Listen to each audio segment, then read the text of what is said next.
that this heat shield will be safe for us to go fly. We're actually even looking now at pulling that back even a little bit more to give us some flexibility on landing day. So they think there's a little more capability in this heat shield than at first they realized. So I think all that points in a direction of goodness. And I think if you have the same comfort that we do. Yeah, and I think it's important to, well said, and I won't readdress any of that, but you brought up, former astronauts and other space professionals, industry professionals who have had comments on this. A lot of those are outsiders that haven't been in these meetings from day one and met the team and looked them in the eye and shook their hands at the ends of these meetings. But the other thing is, I don't want to discount the things that they've said. Anytime you talk about fire, anytime you talk about entry and heat shields, you talk about parachutes, these are high risk things that are sometimes they don't have fault tolerance built in. They have to work. And so I appreciate all of that nudging and poking and prodding that they've caused. They have made us sharpen our pencils and put more due diligence, more vigilance into that process. And so, but I think we have done that. And so I think the crew is comfortable because of that team, and we know how many people were looking at this, but at the end of the day, they were thinking about us and our families when they were doing their jobs. And I would say that that appropriate skepticism led us to a culture, which is actually ultimately why we are comfortable. That culture is not about litigating a case of why we can fly. It's about doing the science to understand the systems and then making a decision based on that. That decision based on that could be either rationale to fly or to not fly. And that's ultimately what got us to this point of being comfortable. Yeah, I just want to put a little bit more emphasis on the fact that I think it's really important that this story gets told, and it's great that you're asking about it, because this should be characterized as a true American success story. I mean, this country now knows things about heat shield technology it didn't know. And that's the art. That's when you know you're pushing the boundaries, is when you figure something out you didn't know. And what they've done with all this learning is they put it in this category of us being able to understand the risk and make a risk trade. And now for us, when we look at the heat shield risk, there's always going to be a risk there, but it is in family with all the other risks we're going to take on a mission to leave Earth and fly around the moon.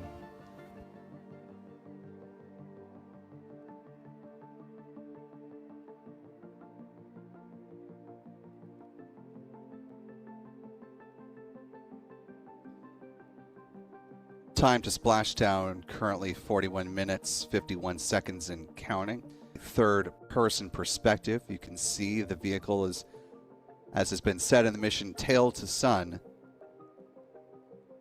largely pointing the European service module, releasing away from the crew module. That's set to happen in less than 10 minutes at about 6:30.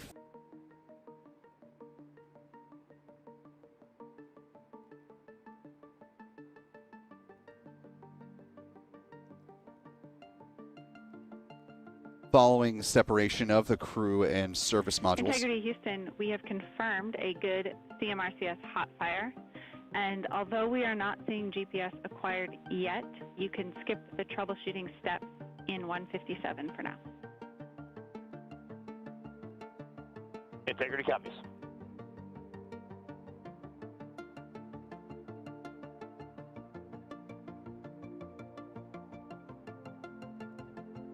That acronym, the CMRCS, is a reference to the crew module. The CMRCS are the reaction control system thrusters.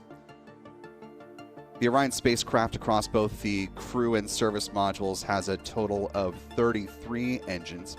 That includes the main engine, and Houston, which I is... think we just needed your call on GPS. We at least have GPS 1 looking good on board.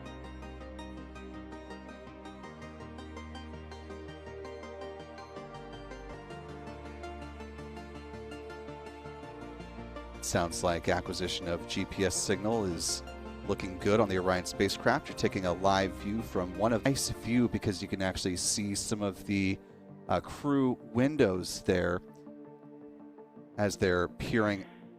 Integrity, confirm we do see good GPS. We do too, especially GPS 1 is accepting in nav channels 1 and 3.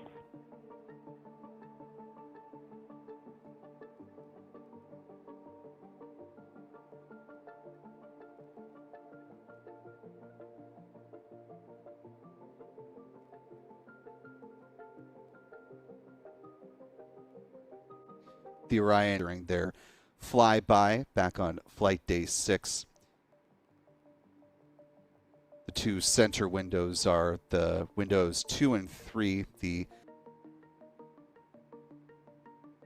two naval test pilots. Integrity, Houston. Your vehicle is in a good config for CM-SM set and go for CM raise. Houston, we see the same on board and copy go for CM raise. And you just heard a good call that the teams are in position for the separation of the crew and service modules. White Flight Control Room there at Mission Control Center in Houston, Texas. Artemis 2 commander, NASA astronaut, and naval test pilot. A little bit less than the separation of the crew and service modules. Not going to make promises on what we'll see from the visuals here, but if there's a good preservation of signal between the ground and the European service module through the point of separation. Firing multiple pressure sensors on each of the strings diverged a bit from each other. Those limits look to be set pretty tight. We think it could happen again.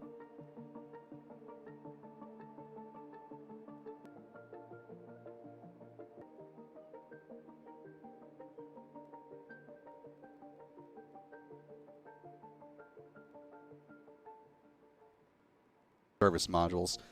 About 35.5 minutes to splashdown of the crew module in the Pacific Ocean.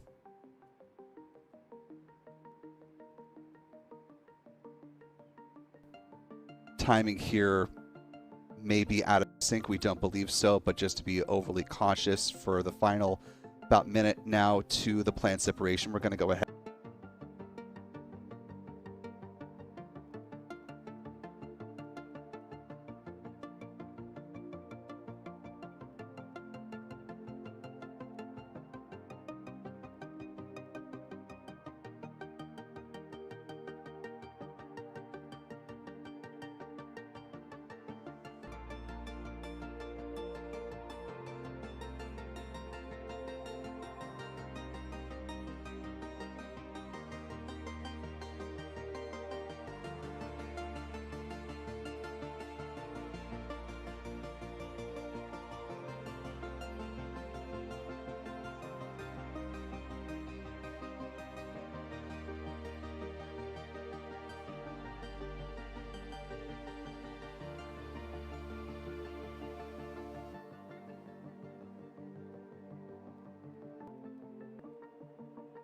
Houston copies and concurs.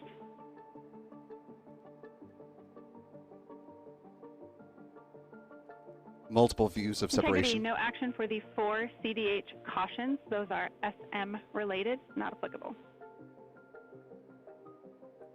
Integrity. Coming up next will be a roughly 19-second burn of the reaction control system thrusters on the Orion spacecraft, putting it at the correct angle in roughly. Integrity copies. Good GPS 2.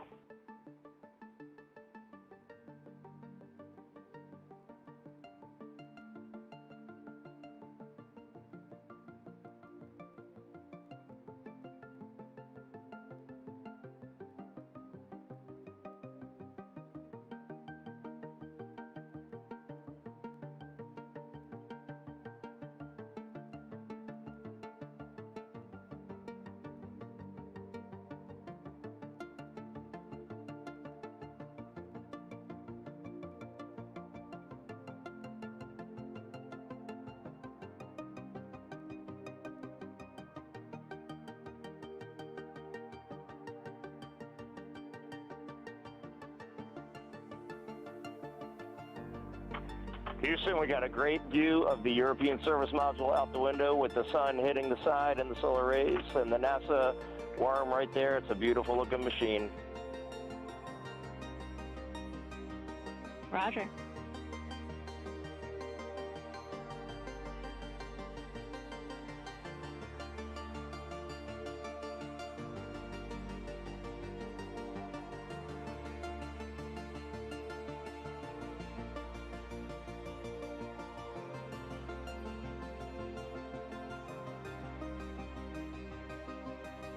Fewer than 31 minutes remaining before the planned splashdown of Orion, and some good words from the spacecraft's commander, Reid Wiseman, admiring the part of Orion that has supported their life support systems, given Orion power and propulsion for the journey that is now nearing its end. About 30.5 minutes before splashdown now. Local time 6:36 p.m. Eastern and 6:36 p.m. Central, 7:30 planned orbit.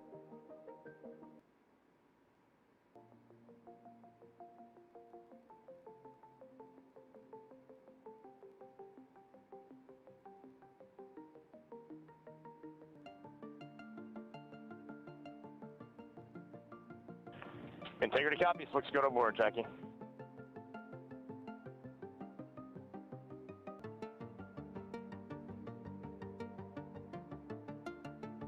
About a minute, LOS. We copy.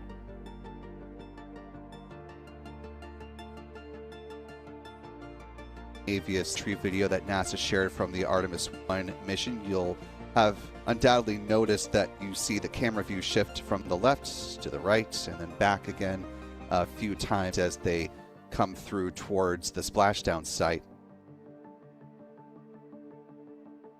The vehicle is set to reach speeds of roughly 8.5 or nearly 9 minutes after the beginning of entry interface. The start of that period of interface is expected at about 6:53 Eastern.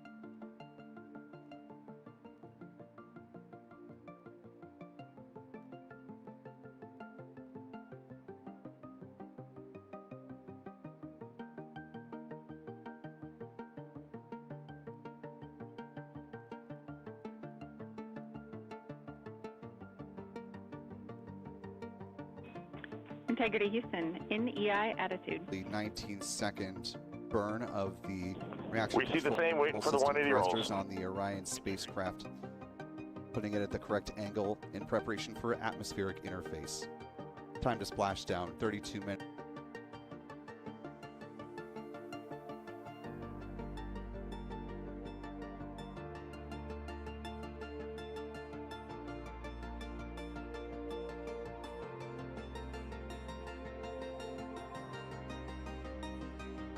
And we have a great view of the moon out window 2. Looks a little smaller than yesterday. Guess we'll have to go back.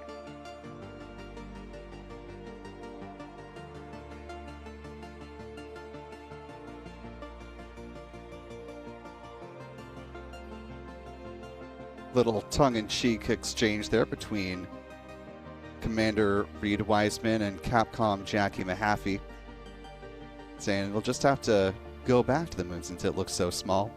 Of course, that is the plan for the Artemis program, is to start a clip of regular cadence missions to the moon. Artemis 3 will be a mission in Earth orbit. Artemis 4 set to be the first crewed landing, targeting early 2028 if all goes well between now and then.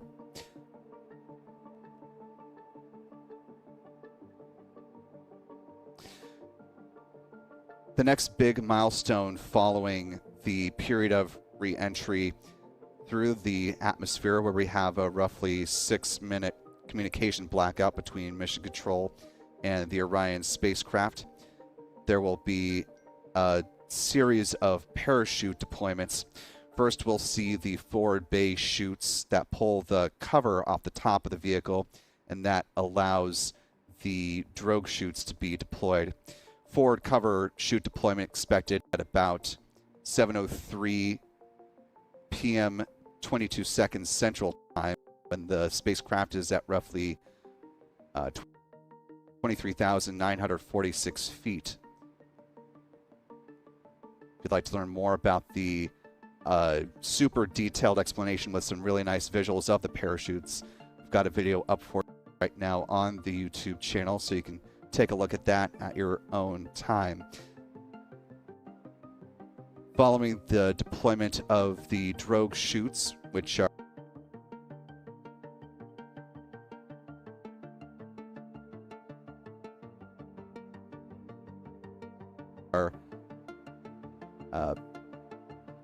deployed at about 23,483 feet, the vehicle will have slowed to a velocity of about 24,000 feet per second, down to 470 feet per second.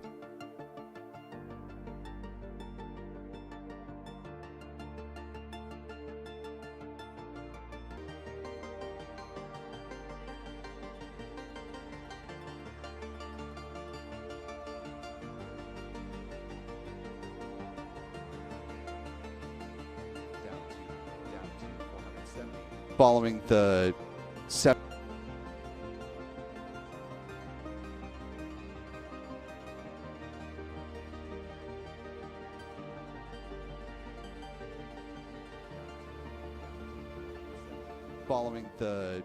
severing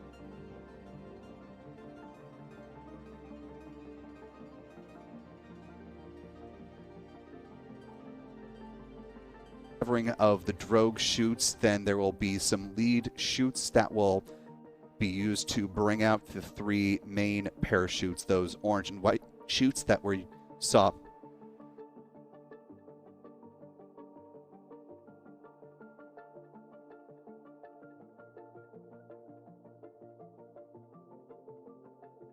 back at the Artemis 1 splashdown. This is a look through one of the windows on the Orion spacecraft. Orion in the EI roll 180 attitude.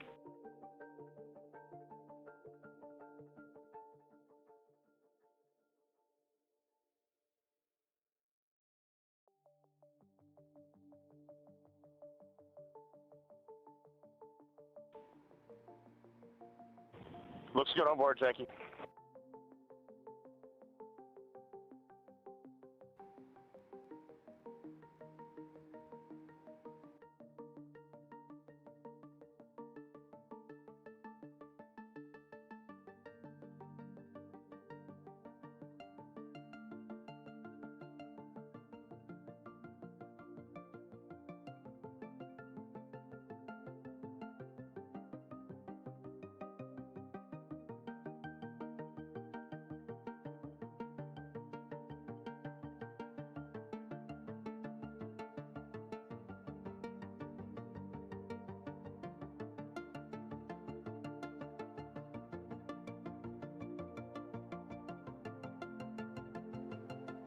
Time to splash down 22 minutes, 43 seconds.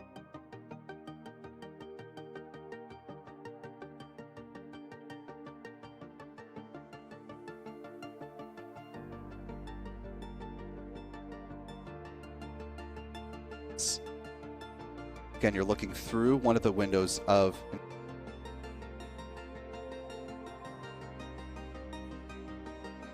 integrity. You could see the reflection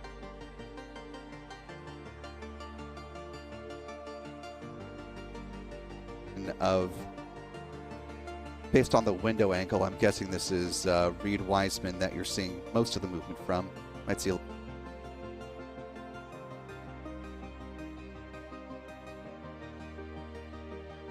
little reflection from pilot Victor Glover as well. About 9 minutes away from the point of entry interface. It's coming up at 6:53 p.m.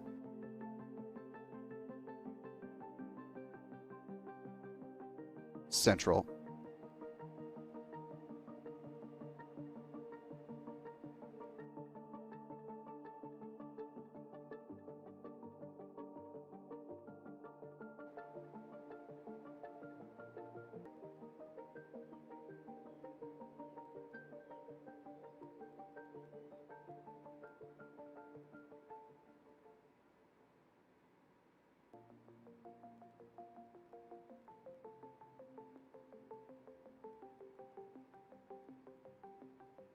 Roughly 21 and a half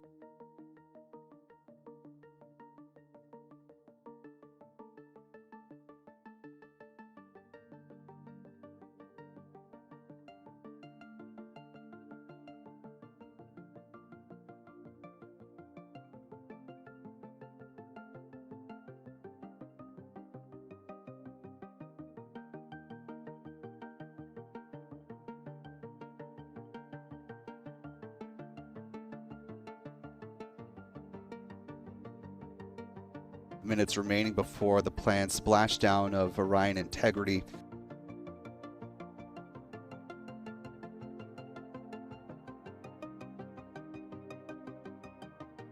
The finale of the Artemis 2 mission as the crew is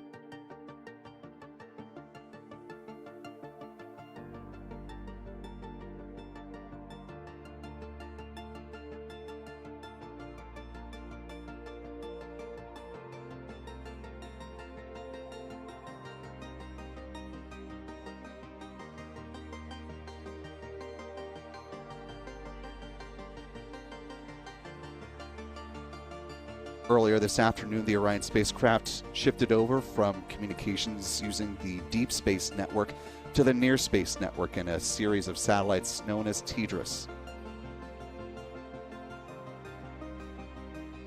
1 minute to entry interface officially now. 14 and a half minutes until splashdown. Integrity, 1 minute to a 6-minute blackout. Integrity.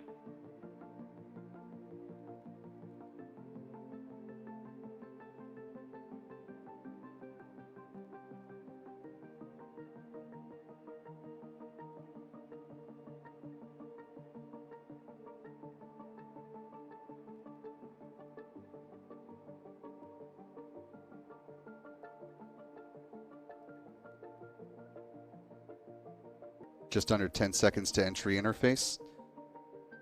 Of signal.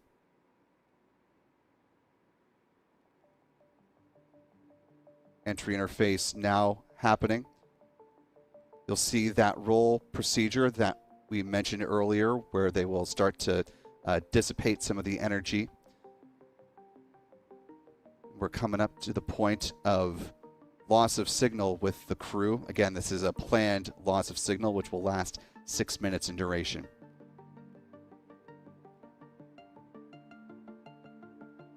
Seeing the glow of the plasma and the planned loss of signal underway. This now a visualization of what the Orion spacecraft is going through as it makes its way back towards a splashdown in the Pacific Ocean. And of course, during this period, because there is a blackout in communications, we will not be seeing the crew. We will not be hearing from the crew.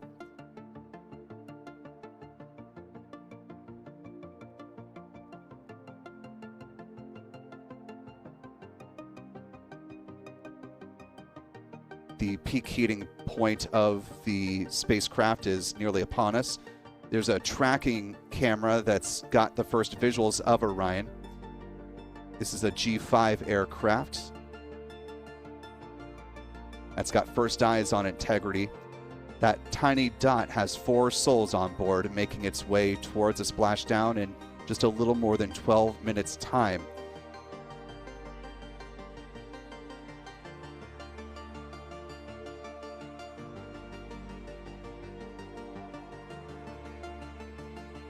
The Orion heat shield taking the brunt of between 4,000 to 5,000 degrees Fahrenheit of heat as it streaks through the atmosphere.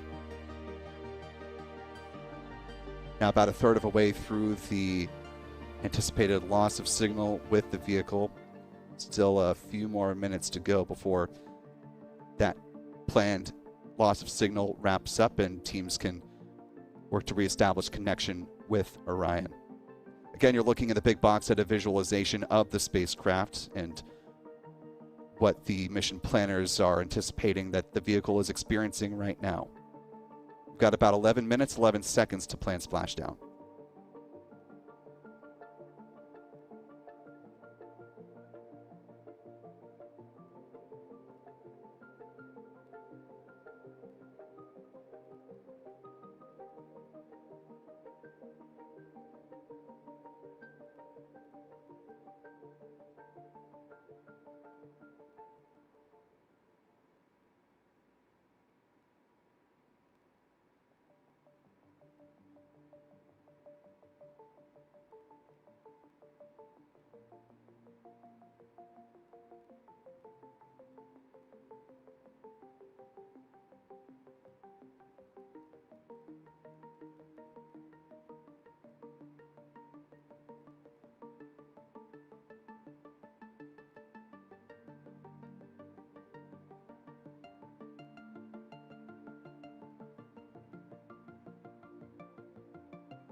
Coming up on the final 9 minutes to the planned splashdown of Orion Integrity.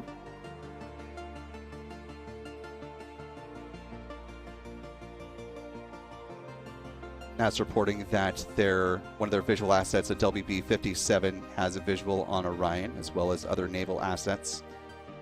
Less than 9 minutes remaining to splashdown. Just a couple minutes remaining before the end of this planned loss of signal with the crew. Again, this was a planned loss of signal as the vehicle is going through the most intense portion of atmospheric reentry, experiencing temperatures to that heat shield of between 4,000 to 5,000 degrees Fahrenheit.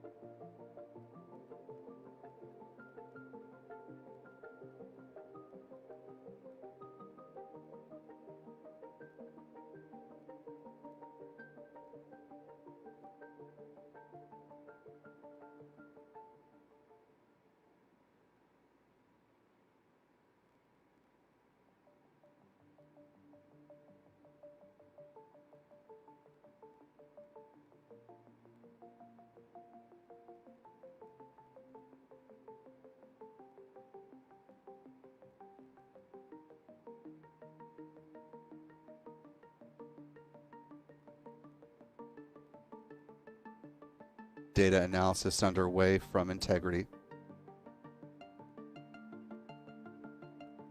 7 minutes, 20 seconds to planned splashdown time.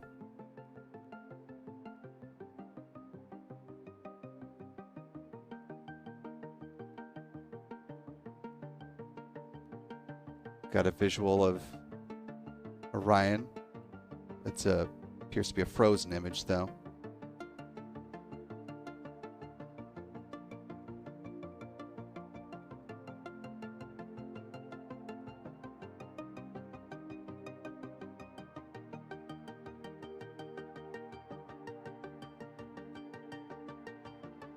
Local time, 7 p.m. Central.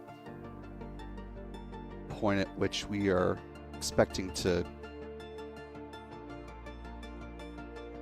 get reacquisition of signal from Orion shortly. Teams are working on that. Let's see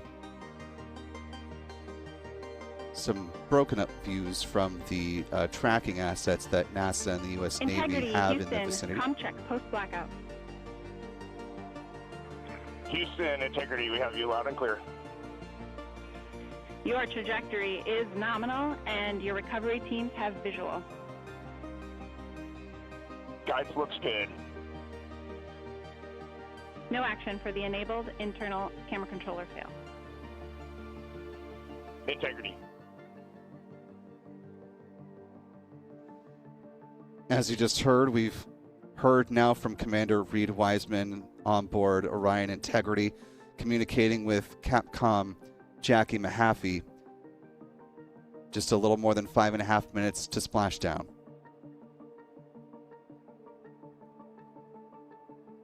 Local time 7:01 p.m. Central.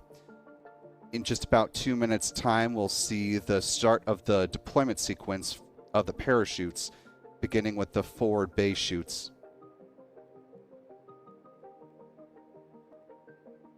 First, the cover will release, and then those forward base chutes will release themselves and allow the drogue parachutes to begin to deploy and help to stabilize the Orion spacecraft. Integrity, impact to the camera controller fail is no Cab 1 views of the chute.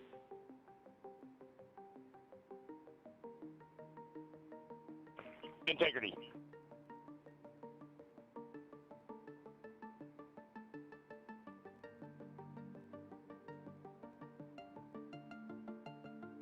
Good tracking shot of the Integrity spacecraft making its way down towards the waters of the Pacific Ocean, towards a targeted splashdown side. This view coming from NASA's WB-57 plane.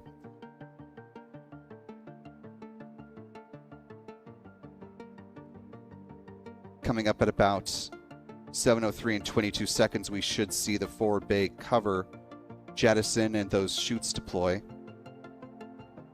Cloud viewing permits. 4 minutes and counting. The pyros for the jettison of the forward bay cover are armed.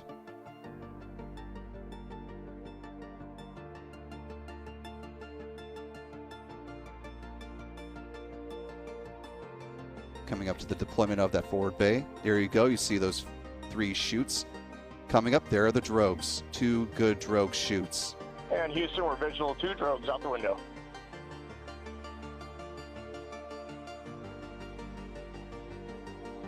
We copy, we see Less him. than 3.5 minutes remaining.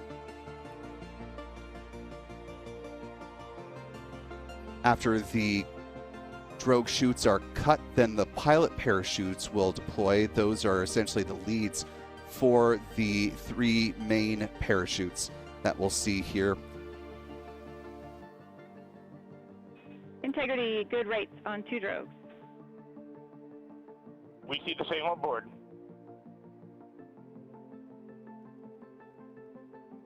NASA reports a good descent rate of the Orion spacecraft, fewer than 3 minutes to splashdown.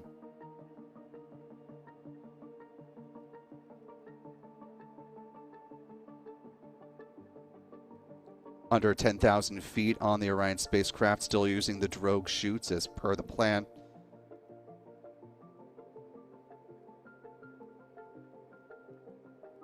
There's the cut, there are the leads, and there are the mains. They start off in this sort of hot dog-like assembly, and then there will be a series of pyros that cut, and we'll see them now in sort of a light bulb style.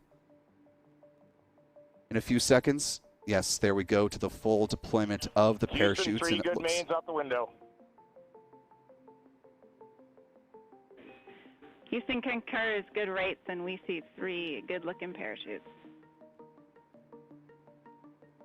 3 good mains. Good words from the crew, good words from Capcom Jackie Mahaffey. Orion is less than 2 minutes away from splashdown. Integrity, cabin pressure indicates no need for hydrazine checks.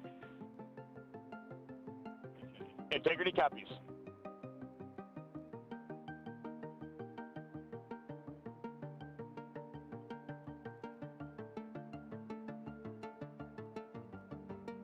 Orion Integrity and her crew are making a gentle descent down to the waters of the Pacific Ocean, now just over a minute away to touching down. Gentle seas await them with a wave height of less than 4 feet.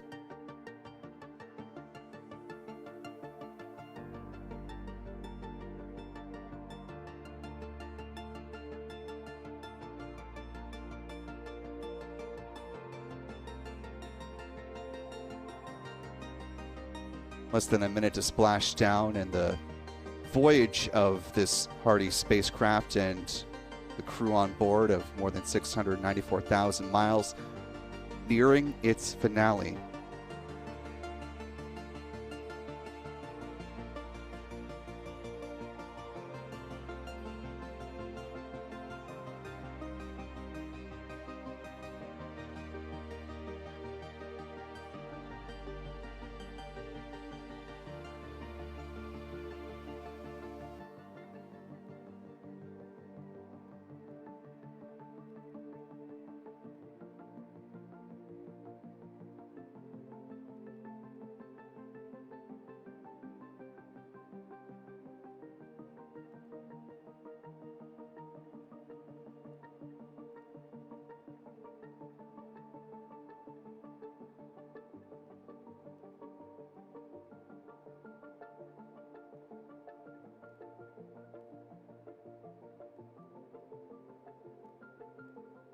Houston Integrity, splashdown, sending post-landing command now. Copy, And we Splashdown, have waiting on Splashdown. VLDR. Orion Integrity, welcome home to Reid Wiseman, Victor Glover, Christina Koch, and Jeremy Hansen. The first humans to travel around the moon and back again are now on our spaceship Earth.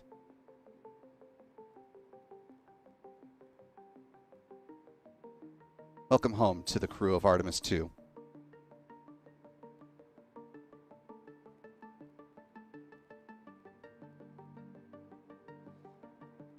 The vehicle is reported in a good orientation, referred to as stable 1, which means the heat shield is down below and the docking hatch is up above. There will be a series of support balloons inflated by helium to ensure that the spacecraft stays in this upright position, though.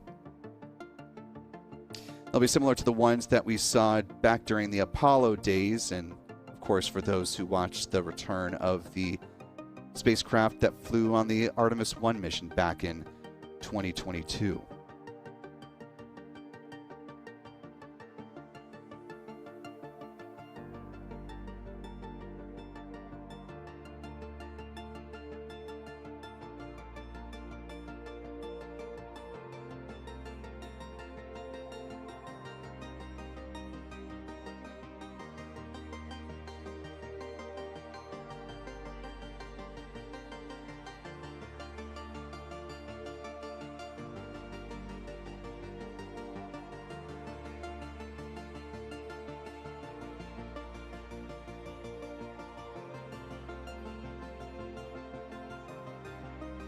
There's a view on board Integrity, the recovery Houston, vessel. contact on VLDR.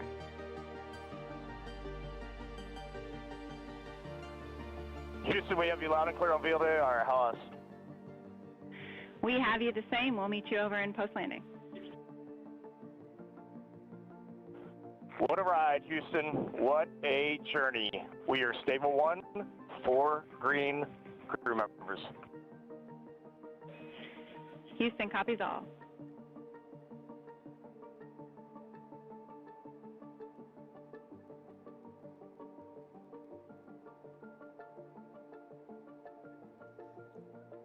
Just to clarify on the status update from Commander Reid Wiseman, 4 green crew members means that they're all in good health, good spirits. Unofficial splashdown time logged by NASA as happening at 7:07 and 47 seconds p.m. Central, 8:07 and 47 seconds p.m. Eastern, 00:07:47 UTC, with a mission elapsed time from liftoff to splashdown of 9 days, 1 hour, 31 minutes, and 35 seconds. Recovery team is beginning their work, and you can see those large spheres that are being inflated by helium at the top of the Orion vehicle to keep it in the correct orientation.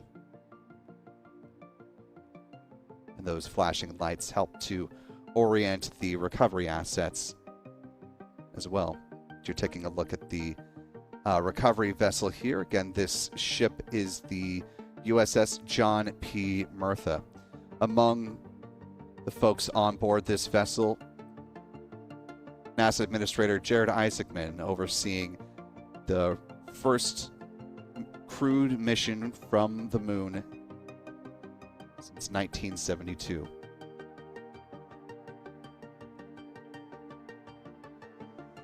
This is a view from one of the naval helicopters looking down at the Orion spacecraft with the glinting waters of the Pacific Ocean surrounding the vehicle.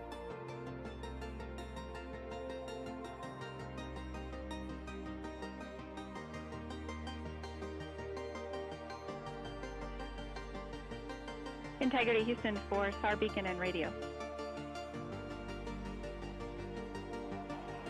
SAR beacon is in for 06, and we're powering the radio now. Go ahead. We see the beacon on, however, the recovery team is not seeing the signal. Your SAR radio uses the same antenna, so you may run into trouble with the radio.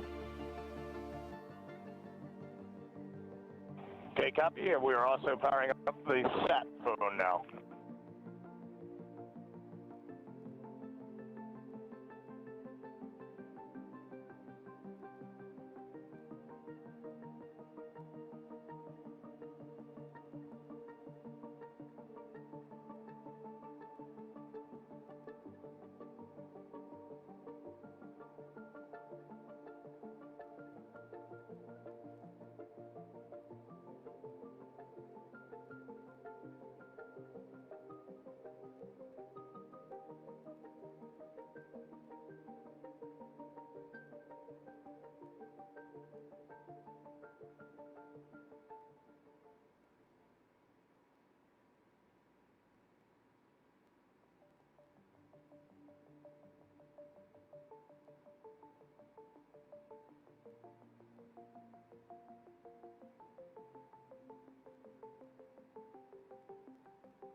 The flight director, who has been in charge of the re-entry and recovery operations, is Rick Henfling. He's working through with the flight directors right now to begin to power down the Orion spacecraft.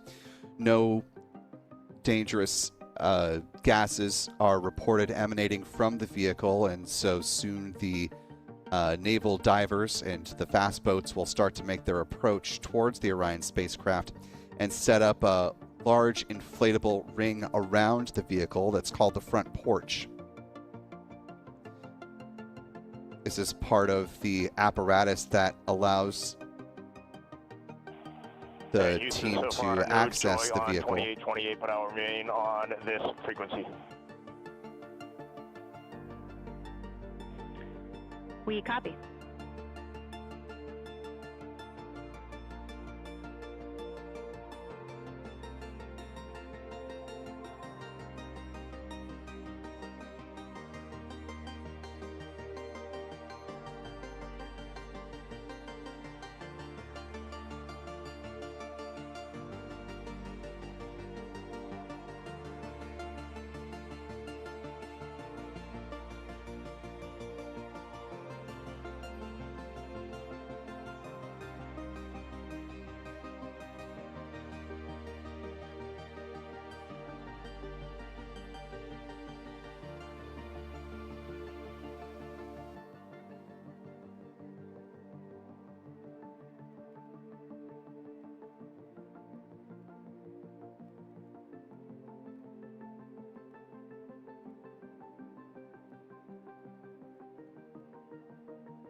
Can you say again? That was very weak and broken.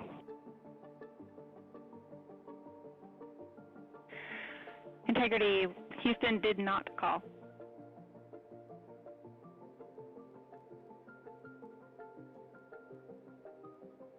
Copy that, Houston. It might have been on the SAR radio. Stand by.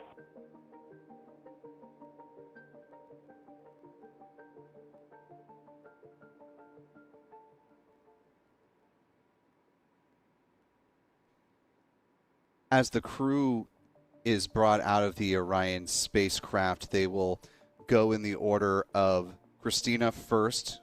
Christina is in seat number 3, which is the closest to the Orion crew module hatch. Next out will be Victor Glover, the pilot. That is the next closest seat to the crew module hatch. That'll be followed by Mission Specialist Jeremy Hansen, and then finally, Commander Reid Wiseman will be the 4th member to egress from the vehicle. You can see the recovery vessel there on the horizon. That is the USS John P. Murtha.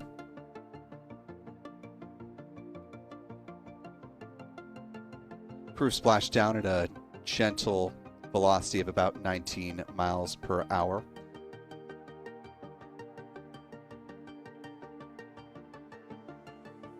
Quite the shift of going from about 35 times the speed of sound as they began atmospheric entry.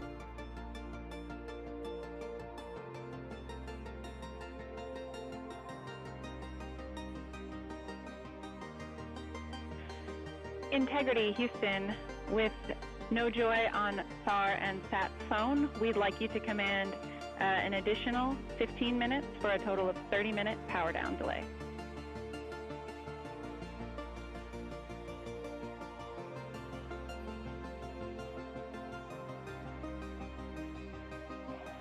All right, Jackie, we just selected T/D+30. No joy on SAR radio or sat phone. And stand by, we have the master diver on SAR radio. Please hold comms. Hey, Lily. Excuse me. Hey, Jackie, we just got the master diver on SAR.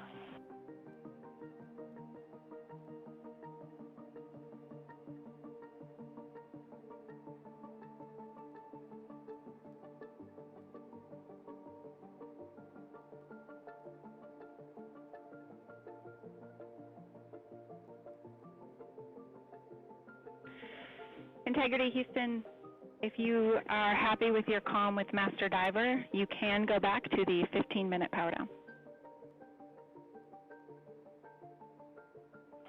Okay, stand by. Yeah, we'll confirm here in a second. Taking a look at one of the fast boats that is starting to make its approach to the Orion spacecraft, Integrity. Going through the process of powering down the Orion spacecraft. They're home away from home for the past 9 days, 1 hour and change from liftoff.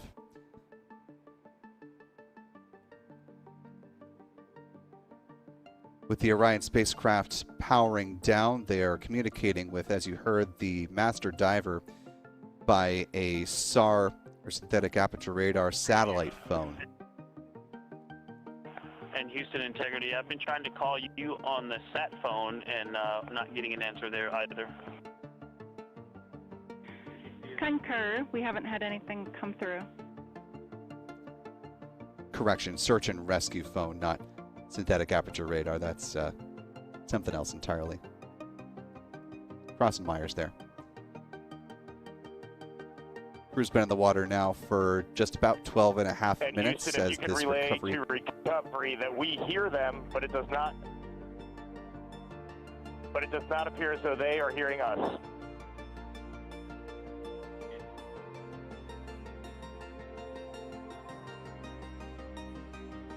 Houston copies, and Reid, just to confirm, you are pushing the PTT on the radio.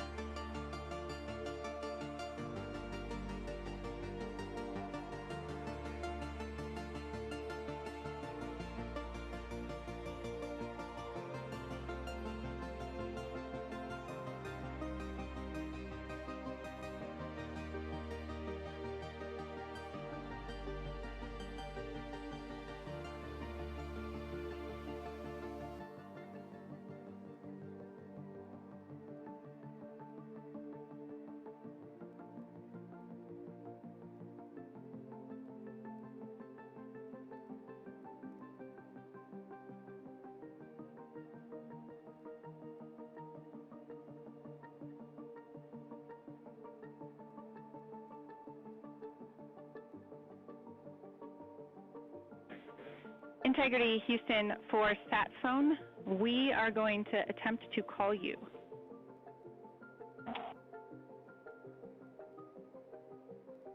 Good idea, standing by.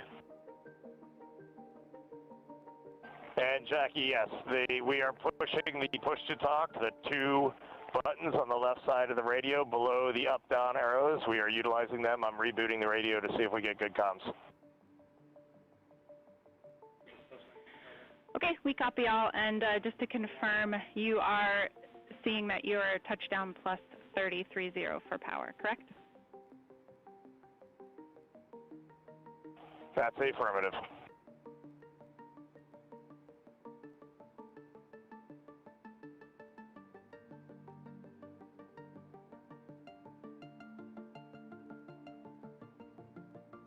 You can see the wide array of recovery assets that are marshaling close in the vicinity of the Orion spacecraft.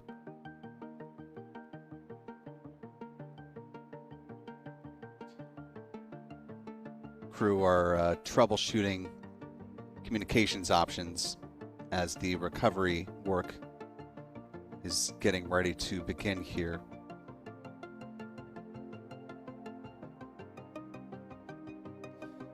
As we're watching the process of the recovery effort and awaiting the approach of the naval ship boats here to set up the inflatable front porch that will allow for a good extraction of the astronauts, I do want to thank one of our channel members Houston who Integrity, is we're in also contact named with Artemis. NRD. Please do not reply.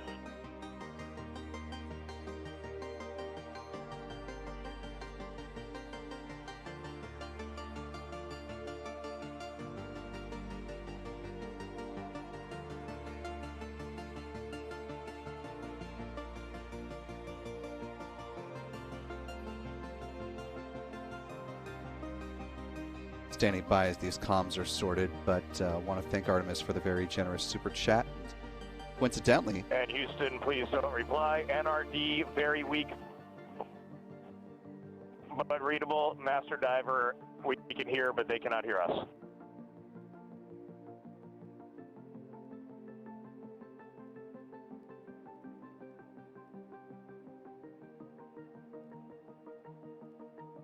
still sorting out communications between the crew of Integrity and the master diver from the U.S. Navy.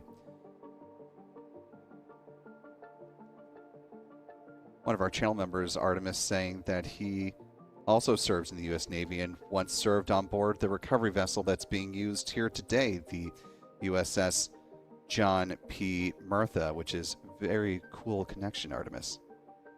And thank you again for the wonderful super chat message and for growing our community here by 150 new channel members. We really appreciate that. Thank you so much. And Houston on OE1, is there any chance to tie us into NRD?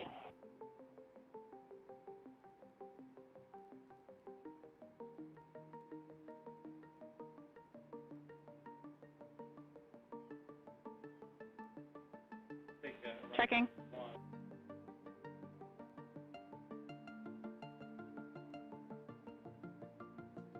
Once the astronauts are able to be brought out of the Orion spacecraft, they will travel back to the USS Murtha on board 2 naval helicopters. Victor and Christina will ride on one, Reid and Jeremy will ride on another.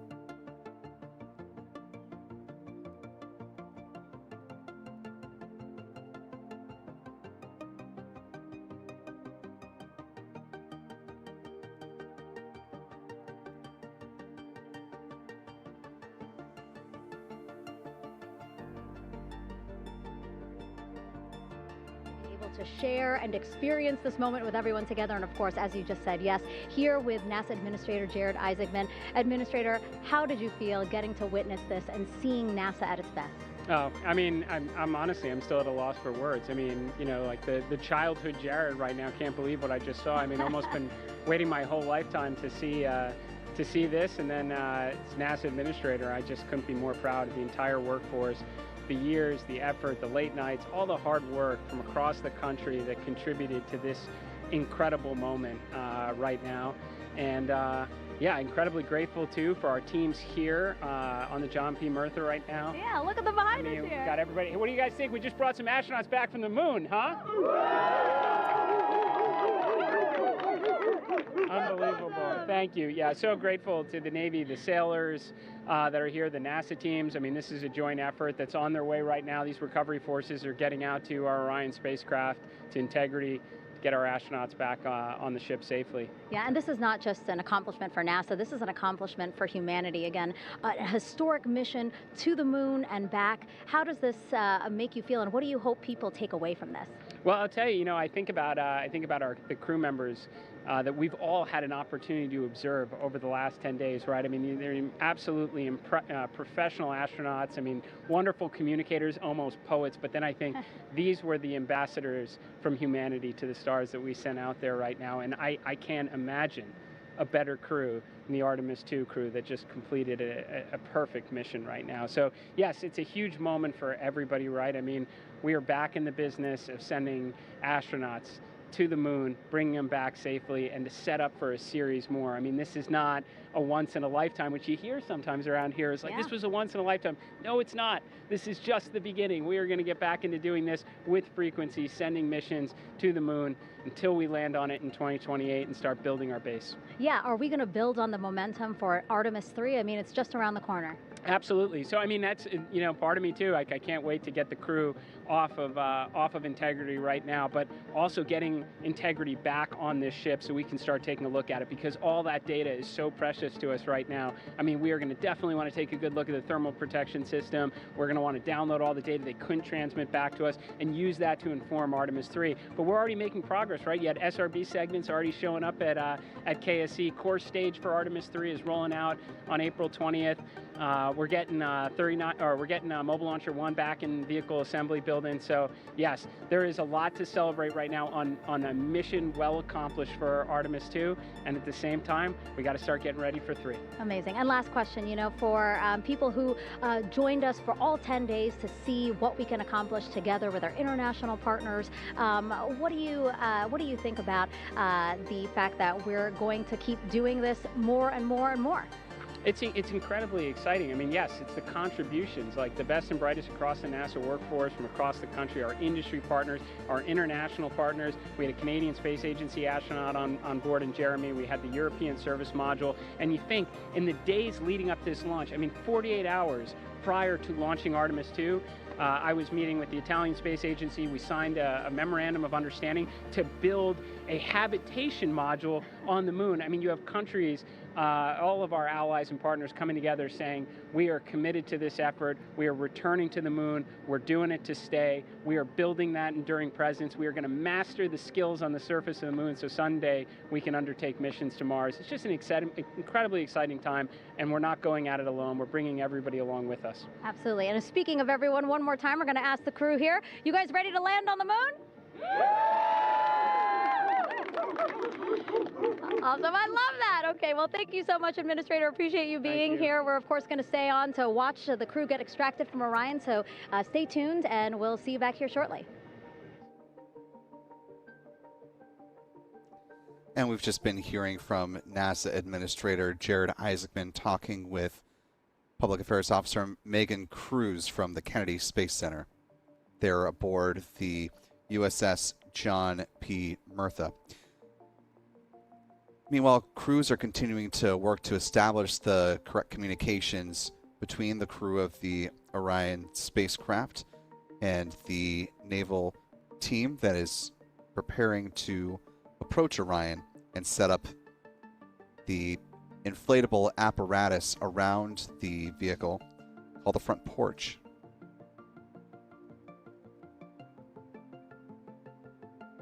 This is a large inflatable stabilization collar that will help with the recovery work for the astronauts.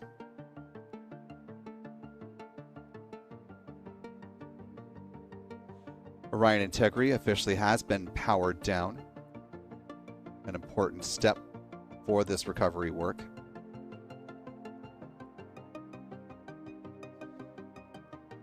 with Rick Henfling now officially handing over control of this part of the mission from the team at the Johnson Space Center over to the Exploration Ground Systems team with the official power down of the Orion spacecraft.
Local time here in Houston, Texas is 7:33, a little more than 25 minutes post splashdown of the Orion Integrity spacecraft. The vehicle, again, has been powered down as teams are preparing to close in and set up the inflatable raft called the front porch.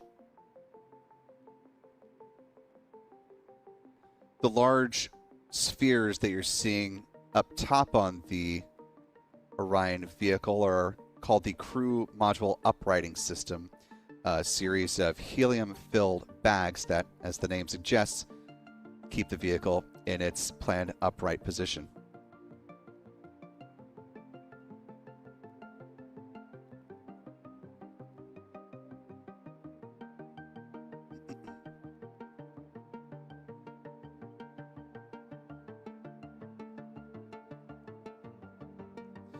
The uprighting system was always going to deploy no matter what configuration the Orion spacecraft ended up splashing down in.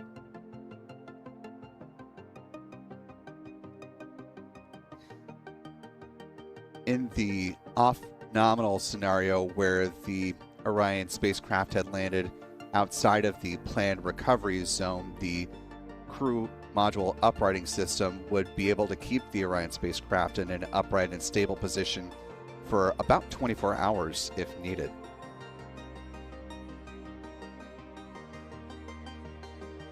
Part of the reason for that is because the Orion spacecraft needs to be in this upright position in order for its communication systems to operate correctly.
Local time here, 7:36 p.m. Central, 8:36 Eastern, 0036 UTC for our friends around the world. If you're just checking in with us, you're watching Spaceflight Now's live coverage of the return to Earth for the Artemis II astronauts. And as you can see, got a good vehicle safely in the waters of the Pacific Ocean. A nice helicopter panoramic view of Orion integrity with the 4 orange helium-filled balloons that make up the crew module uprighting system.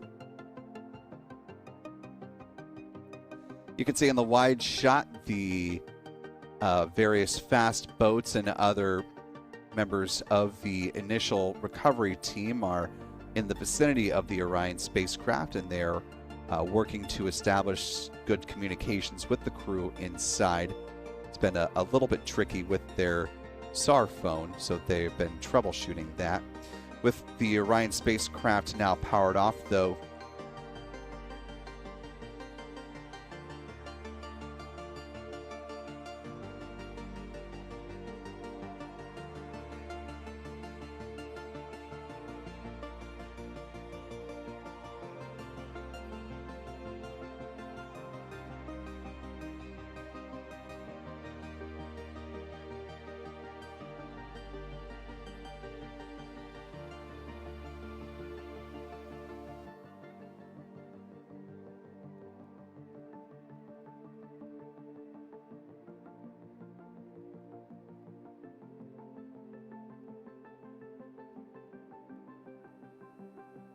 This is Mission Control Houston. After talking to the flight dynamics folks, we have a bit of a refinement on the splashdown time for you. Their computation shows a splashdown time of 7:07 and 27 seconds p.m. Central Time, 7:07 and 27 seconds p.m. Central Time.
local time now, 7:39 p.m. Central, 8:39 p.m. Eastern. A refinement from NASA of the official splashdown time, clocked at 7:07 and 27 seconds p.m. Central Time, meaning the official mission elapsed time from liftoff to splashdown was 9 days, 1 hour, 32 minutes, and 15 seconds.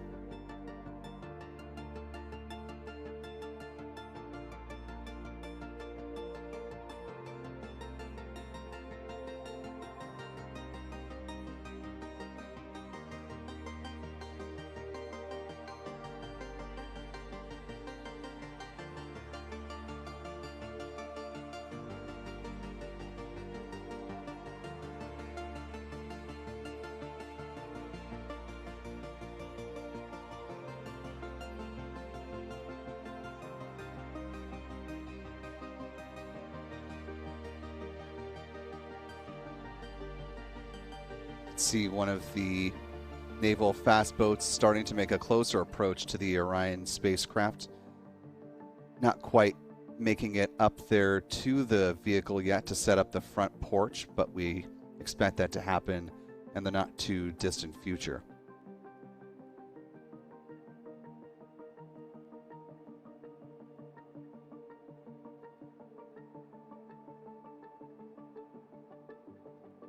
Right now, that first fast boat that you saw that in this wide shot is making a hazard assessment before they make a close approach to set up the front porch.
You can see those so-called sniffers that are being used by the folks in the naval fast boat, continuing to make their assessments on the safety of the Orion spacecraft before they go ahead and start to set up the inflatable front porch, which should happen here momentarily.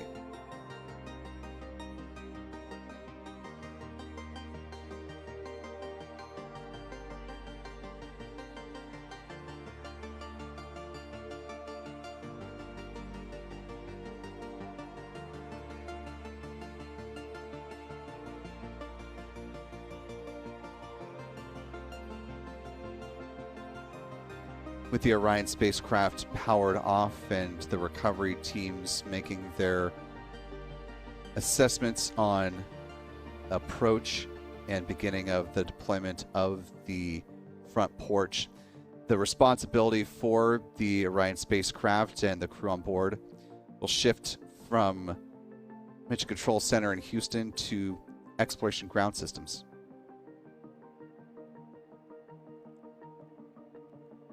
The clock has been updated, as you can see, to reflect the official splashdown time of 7:07:27 p.m. Central. For those who weren't here with us when we shared part of our conversation with the head of Exploration Ground Systems, here's more on what happens now with their team and the responsibility of EGS over Orion and its crew. You know, once Orion splashes down, knock on wood, everything continues to go nominally, all good chutes come out, Orion's in the water. Where does the EGS team step into the recovery equation and the process of transporting Orion back to Florida? So, it's interesting. The EGS team has important responsibilities on the front of the mission, getting to launch. And then on the back end of the mission, and we lead the recovery efforts for Artemis. And our NASA recovery director, Lily Villarreal, is on board the USS Martha as we speak. They are at the designated landing site, and it turns out the weather was good to land at our prime landing site, which is about 38 nautical miles off the coast of San Diego.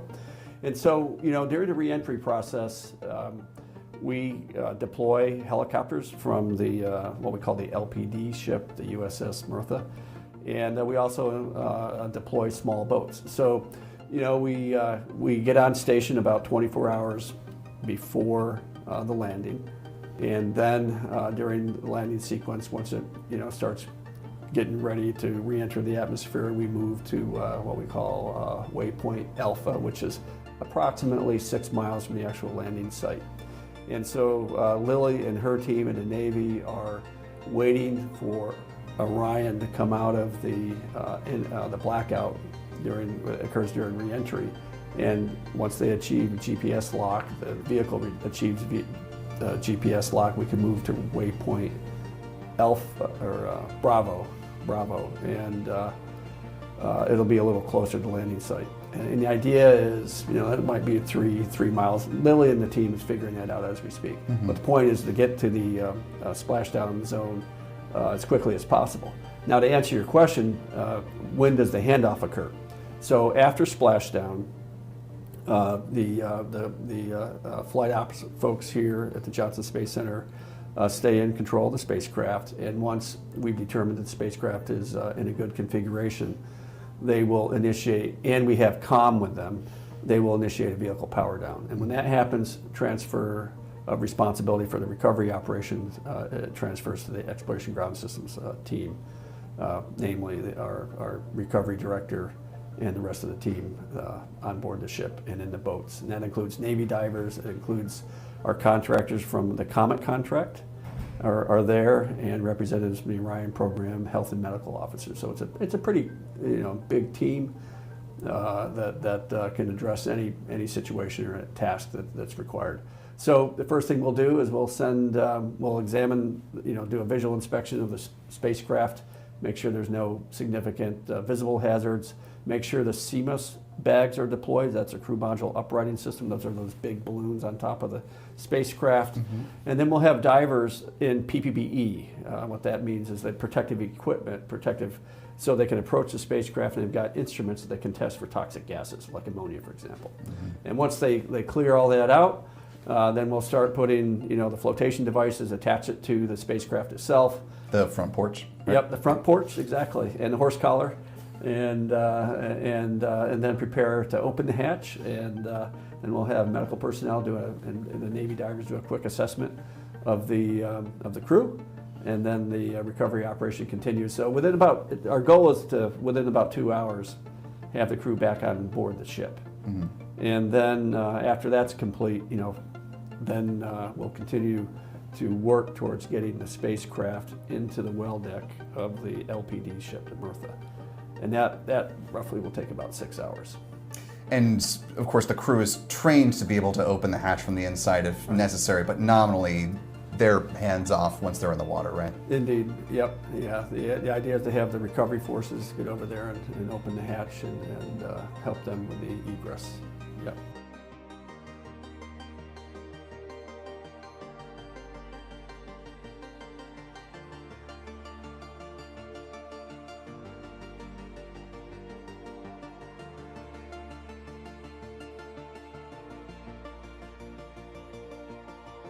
And again, that was Sean Quinn, the manager of Exploration Ground Systems, whose team now has taken lead of the recovery of both the Orion spacecraft as well as crew on board.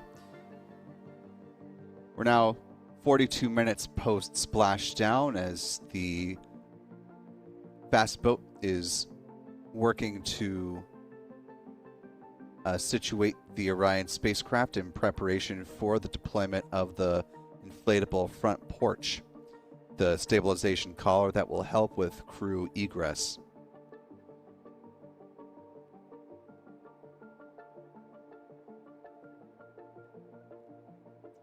Status of the astronauts on board integrity is that they continue to be in good health, good spirits, awaiting their departure from their home for the past more than a week and a half.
Hey, Rob. Yes, I can hear you. Thank you. Yeah, we're back here on the bow of the recovery ship where there are still plenty of people peering out into the water. We are not very far from the action everyone is seeing on their screen now.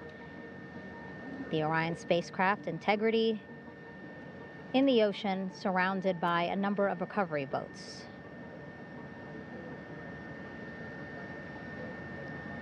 As Rob has been saying, in those recovery boats, NASA and Navy personnel specifically trained to get the astronauts out of Orion.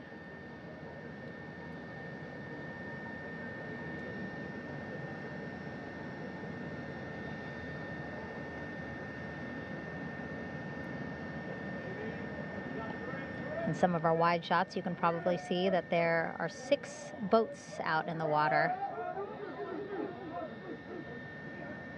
More than 40 people out in the water right now on those boats.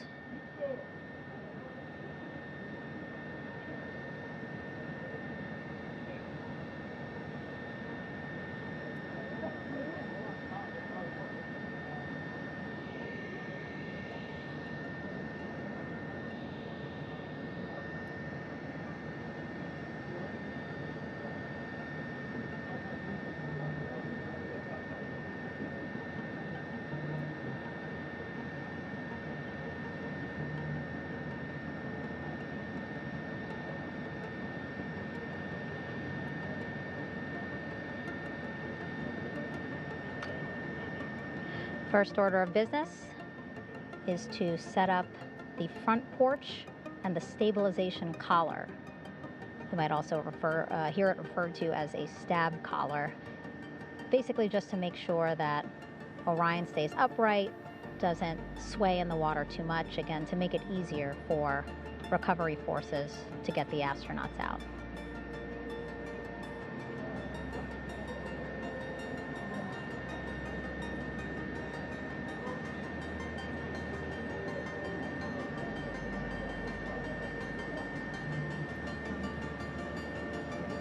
Again, we splashed down in the Pacific Ocean just after 5 p.m. Pacific time here.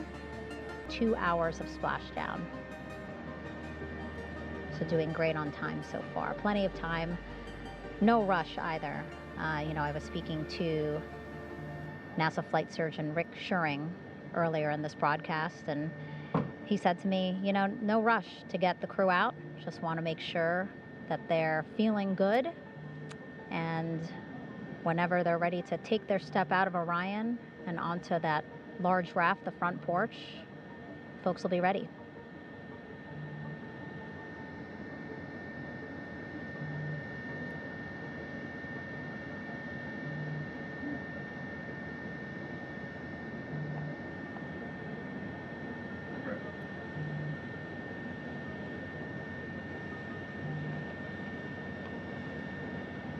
And as there are mission audio loops in mission control in Houston, there is a mission audio loop here on the ship, and it was just reported out that the side hatch is open.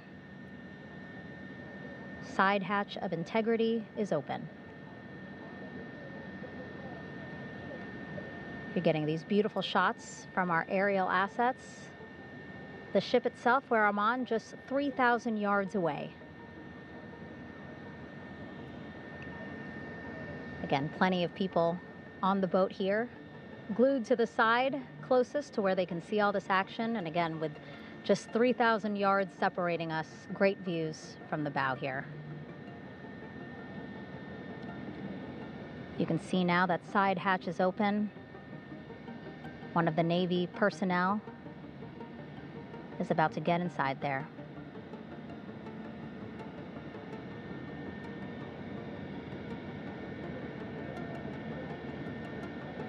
In they go.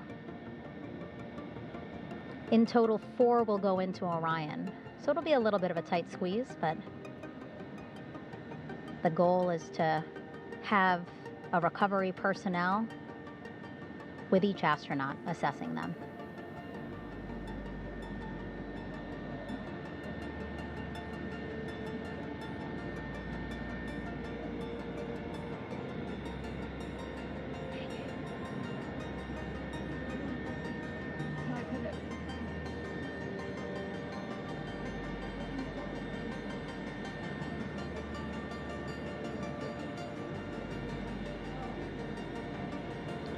boats getting closer now. Again, that one that's right up against Orion, those are the divers that will go in to the spacecraft to check on each of the astronauts. These other boats will begin doing a number of things, putting on that stabilization collar onto Orion, building that front porch. Eventually, they will retrieve the parachutes, as well as tow Orion back to the well deck of the recovery ship here.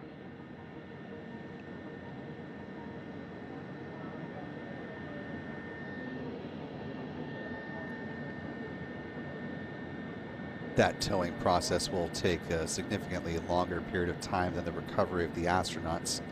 Could be up to 6 hours post And so as we splashdown. wait for the Navy and NASA personnel to get their assessment of the crew inside of Orion, why don't we toss it back to Rob for an update? Yeah, thank you, Megan. Here in Mission Control, Flight Director Rick Henfling and the entry team of flight controllers still on duty. The vehicle has been powered down for some time now.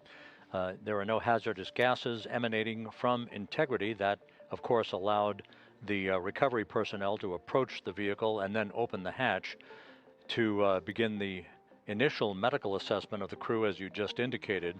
Now we're standing by for the erection of that inflatable raft, the front porch, alongside of the vehicle that will enable the crew to be extracted one by one onto the raft, have a moment or two to get their land legs back before they're hoisted into two hovering Navy helicopters, 2 crew members for each helicopter, for a short flight back to the deck of the USS John P. Murtha.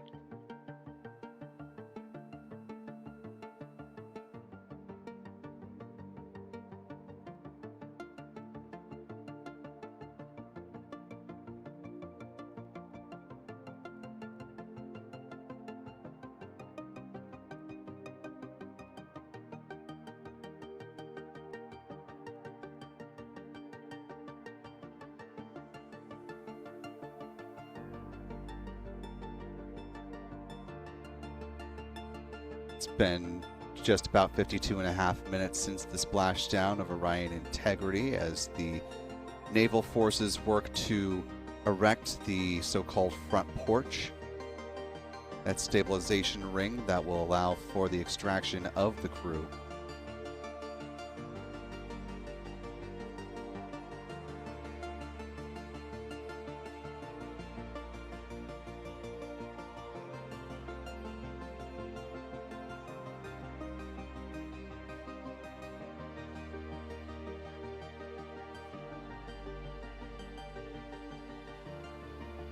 The little bit that's reflecting the sun right now from this helicopter's vantage point, that is the crew module side hatch that has been opened, giving the Artemis II astronauts a nice breath of fresh air from right here on good old planet Earth.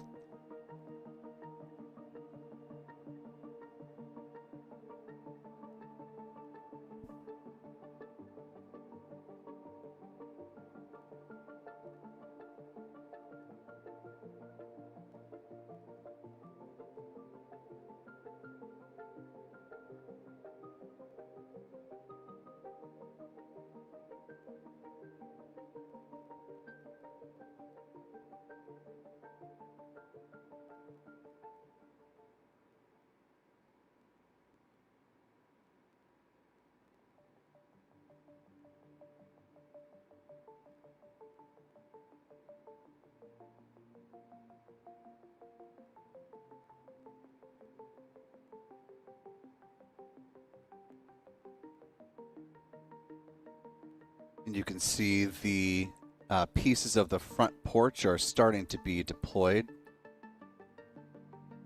Or it looks like the lead line actually. You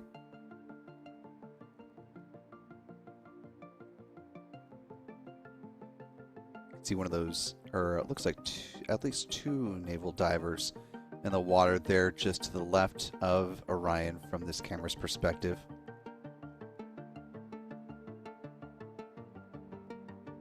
Yes, this actually looks to be the front porch, which will be inflated as they're bringing it out of that fast boat.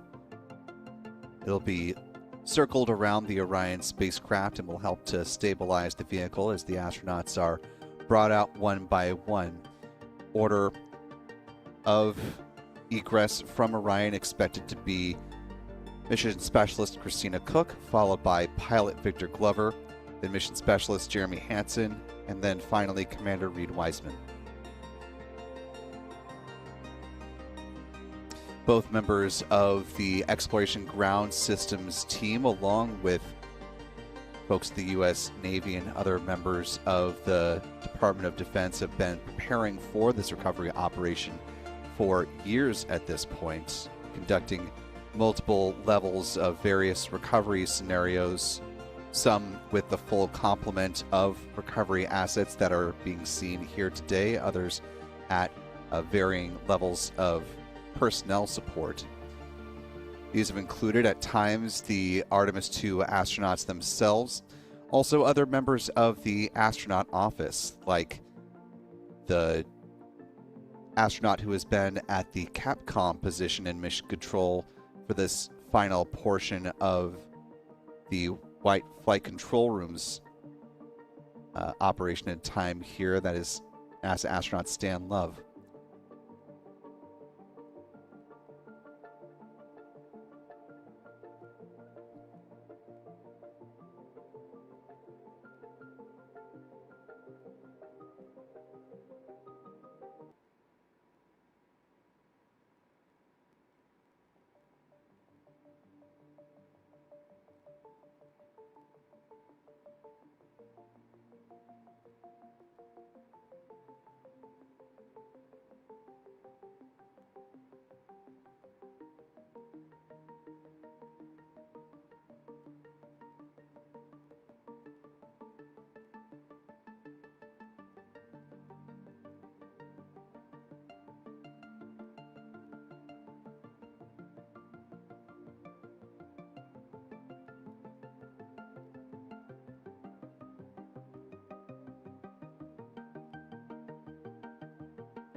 If you're just joining us, local time is 8:05 p.m. Central, 9:05 p.m. Eastern, 01:05 UTC for those of you joining around the world.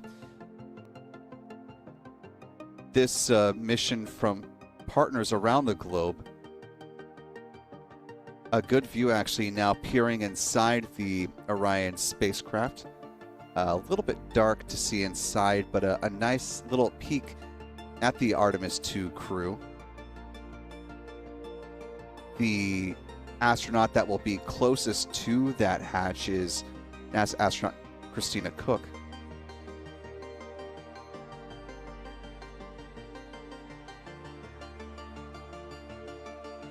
Of the stabilization collar, correct? That's right. Okay, so what is this stabilization collar? This is what's going to stabilize the capsule out there in the ocean. We don't know how good the weather or the waves will be that day, so this will help prevent any unnecessary occurrences from happening, stabilizing the capsule and the astronauts inside. So basically this is a float that will go around Orion. I'm assuming that what they're doing right now, these are the lines that will attach the collar onto Orion? That is correct. And so what are they doing here? So we've got the lower line that will secure the inflation device before we inflate it.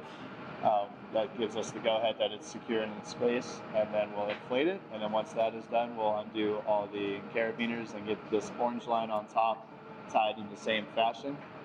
And then this will be secured to the capsule, and the astronauts can safely take their first steps out of the capsule onto the front porch. Okay, and how long will it take them to set up the stabilization We collar? should definitely be able to handle this in under 10 minutes. Okay, wow. And then you just mentioned the front porch. So basically after they set up the stabilization collar, then they set up what's called the front porch here. That's correct. Okay, and what's the front porch? Front porch is basically a bigger waiting room for the astronauts to sit in while we wait for the helicopters to show up and grab them. Okay, so the medical team that was inside with the crew, they're going to help them out and onto the front porch? That is correct. And then what happens here?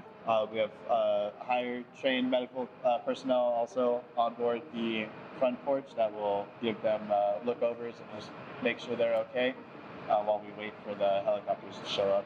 Okay. How does it feel? I mean, your team, you, to be part of a mission that's returning astronauts from the moon in more than 50 years? We all feel extremely honored to be a part of this, as well as a bigger mission for the Navy and joining up with NASA to do great things.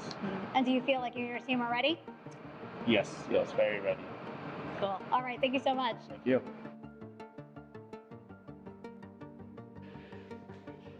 Once again,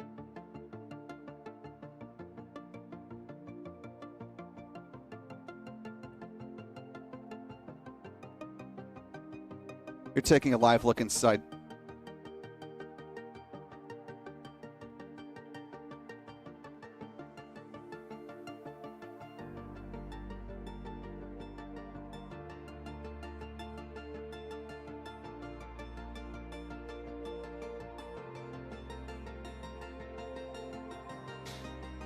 You're looking at entry flight director Rick Henfling,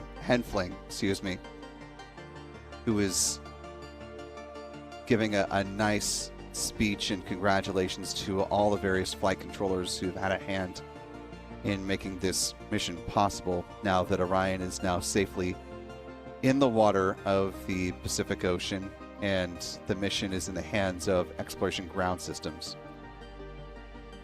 If they do bring this audio up, we'll listen in.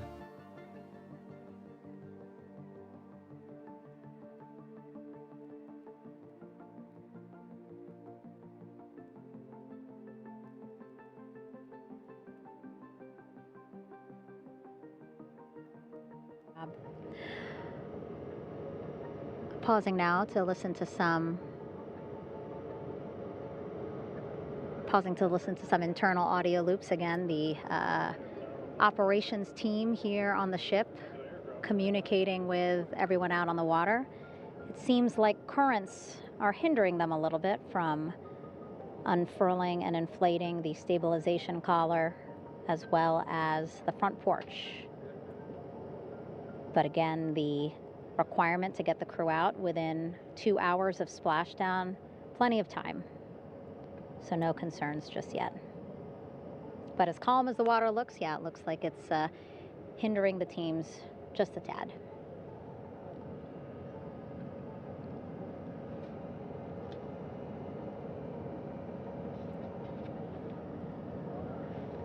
You can see in some of our shots that side hatch still open. Again, inside there are now 8 people inside.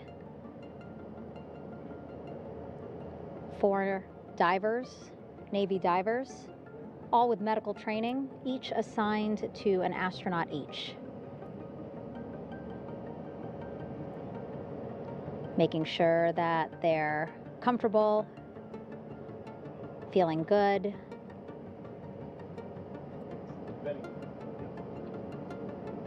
As you've heard us say in the broadcast, they expect a little bit of discomfort. Again, these astronauts just traveled back to Earth at 25,000 miles an hour, a nearly 695,000 mile journey around the moon. If you think you get carsick.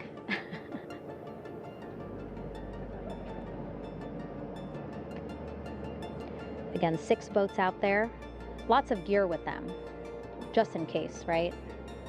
As we said, the crew reported feeling great. But again, all those folks out there in case they weren't, right? NASA is all about making sure we think about every situation that can happen. And so, of course, wanted to be ready in case any of our astronauts needed more medical attention while out there in the water.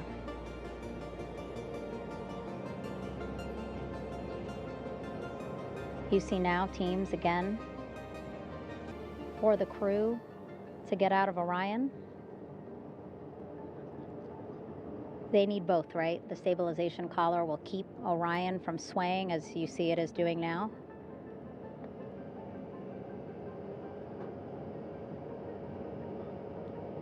And then they will connect the front porch to the stabilization collar so that the crew can take 2 steps and they will be in the front porch.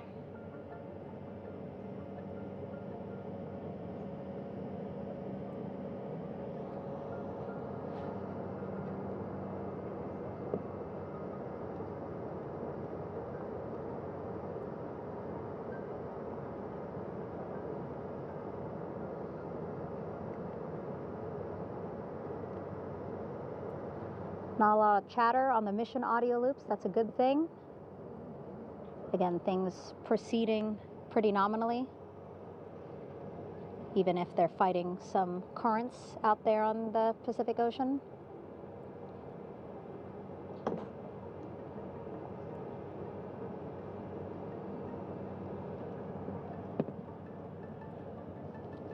Again, the goal, setting up the stabilization collar and the front porch so that the crew can rest comfortably in the front porch, get placed into harnesses so that 2 helicopters can lift them off the front porch and onto the USS John Murtha here.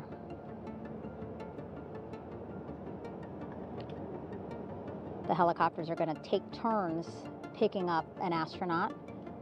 So again, Helo 1 and Helo 2.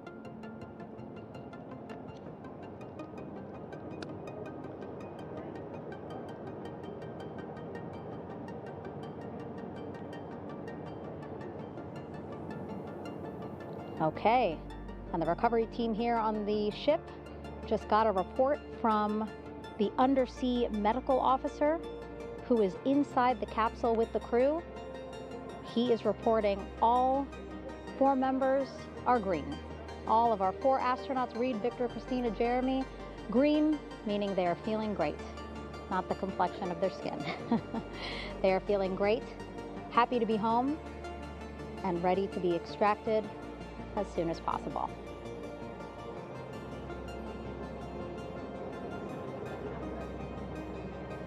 And so, as I was saying, we have 2 helicopters circling the activity you're seeing on the water right now.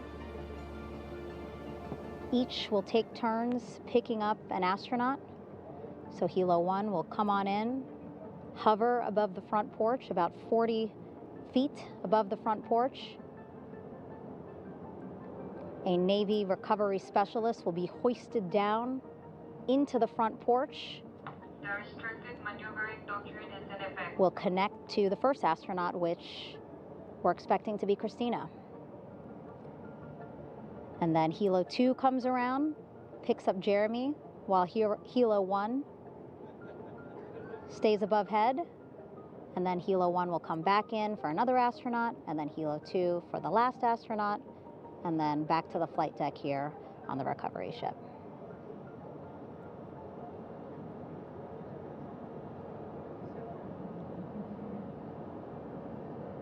I was talking to Assistant Artemis Recovery Director Paul Sierpinski.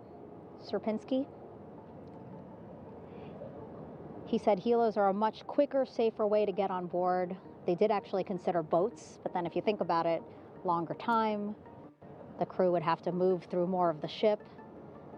This way the helos will give a more direct, quicker route to the medical bay for our 4 astronauts.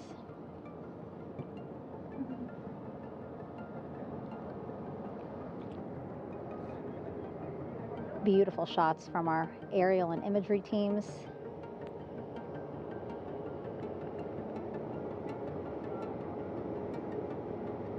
Clouds have dissipated for a clear view from the bow of the recovery ship here.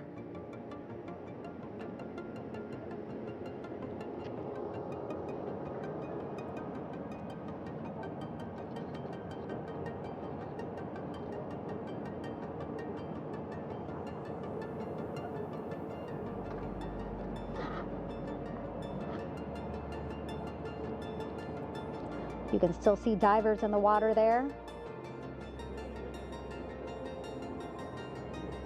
Encircling Orion, that is that stabilization collar we've been telling you about. As you saw in that interview just a few minutes ago, they have to first connect it to Orion, and then once it's secured onto Orion, they can inflate it, and then they'll further secure it with other harnesses and lines.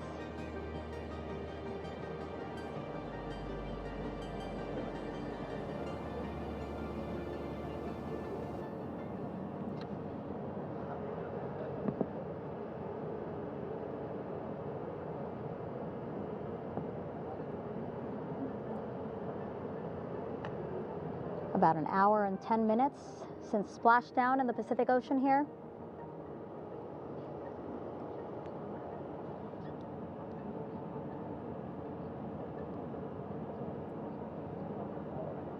Reid, Victor, Christina, and Jeremy back home after a history-making mission to the moon and back.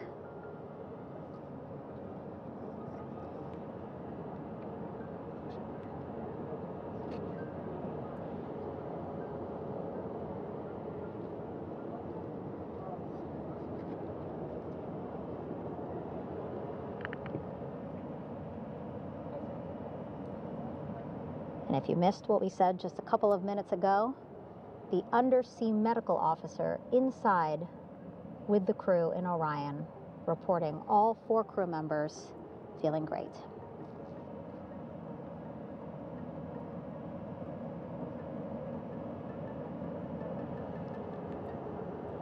Progress being made there on the stabilization collar. It looks like they are beginning to inflate it.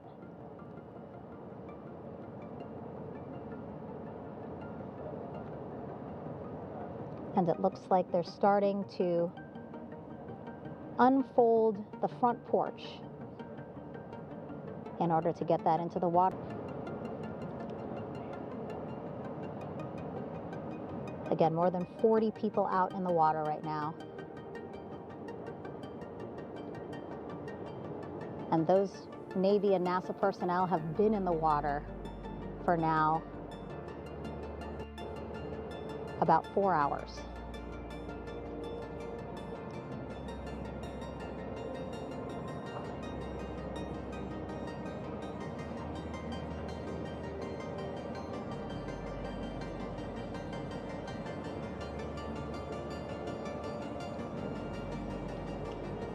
The reason why they had to get out so early is when there are flight operations happening, you can't have anything else, right?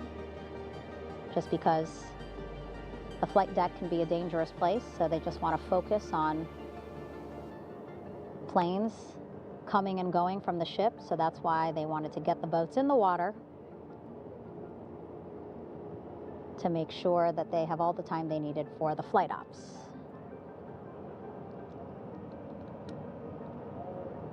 And then the same crew here out in the water, they will stay out in the water for a number of hours after we recover the crew and get them back on the ship, because then they have to recover Orion.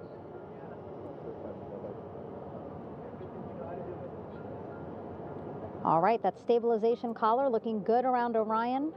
We're now seeing some recovery personnel getting on to that collar. Again, they need to further attach it to Orion to make sure that it can really prop up the spacecraft. It's basically lifting it up off of the water just a tad. Again, so it's not so... Come off me for a minute.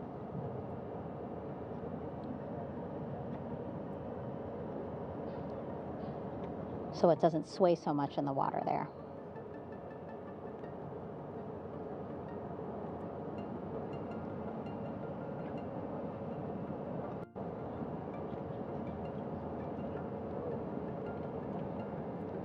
And now that front porch looks like it's nearly fully inflated as well. You can see a much larger surface area.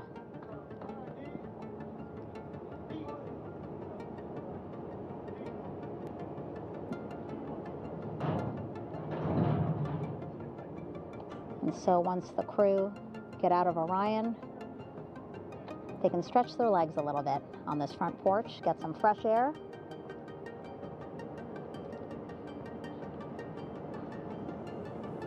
And enjoy this beautiful day here on their home planet.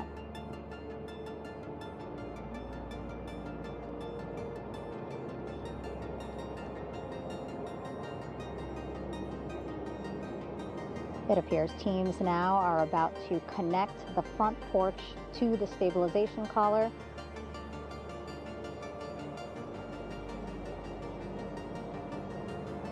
And at that point, when both are secure, we should soon see astronauts come out of Orion.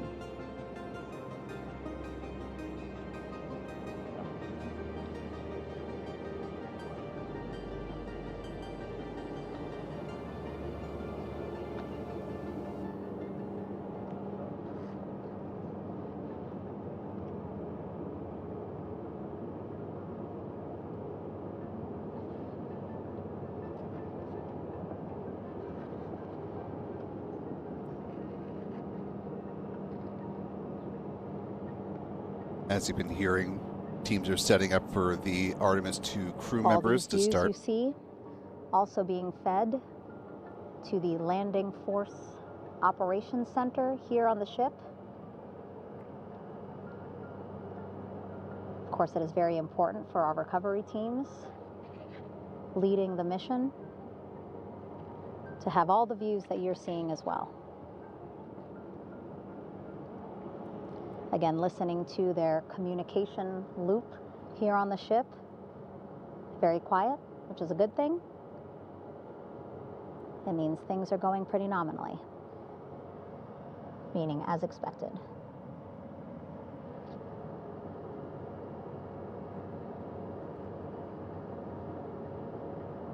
First astronaut we're expecting to see out of Orion should be mission specialist Christina Cook.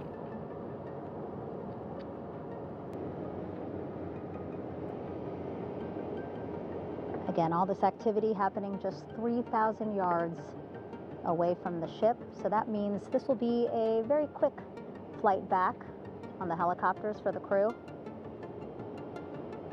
2-3 minutes, and then they'll be back here on the ship. Saw a thumbs up from one of the personnel on the front porch. It looks like they are now getting ready to deploy what they call the Air Rescue Vest, ARV. And so this is the harness that each crew member will get into in order to be hoisted into the helicopters. Again, those helicopters hovering just about 40 feet above the front porch when they're ready to pick up each crew member.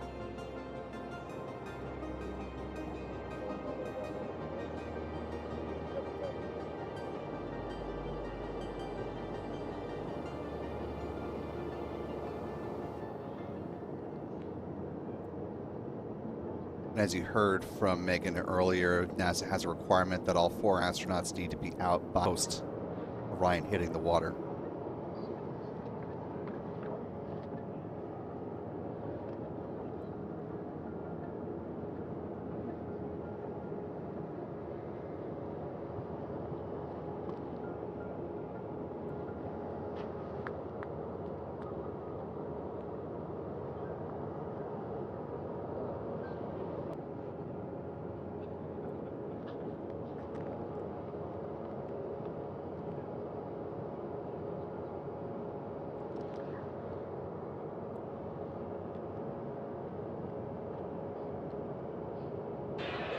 This is Mission Control Houston. Behind me, a fairly little shuttle mission of STS-135, although that was the end of a program. This is only the beginning of a program with the textbook splashdown of Integrity and its 4 astronauts. We're standing by for the crew to be extracted from the spacecraft.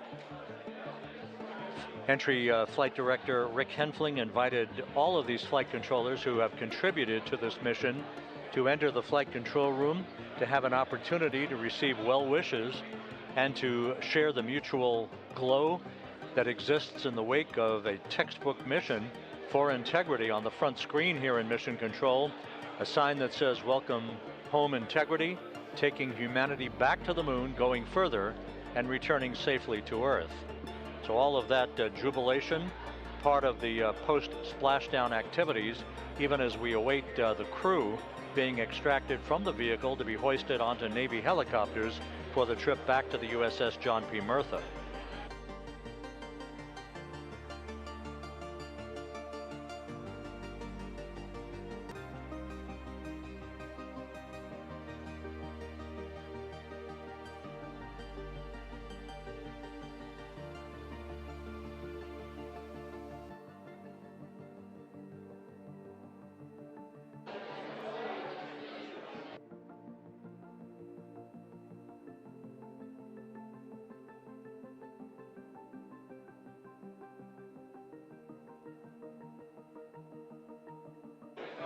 Once again here in Mission Control, Flight Control Room, and now is the home of Artemis missions to the moon and beyond.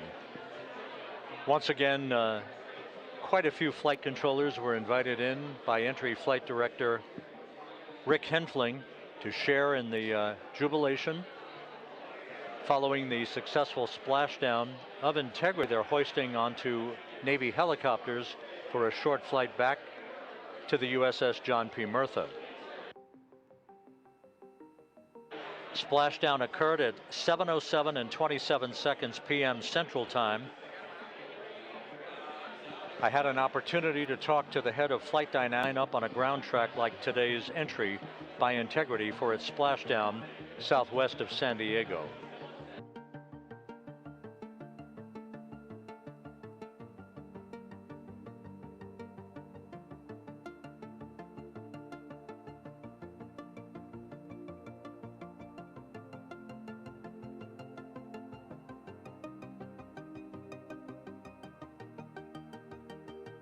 And the initial, you can hear it.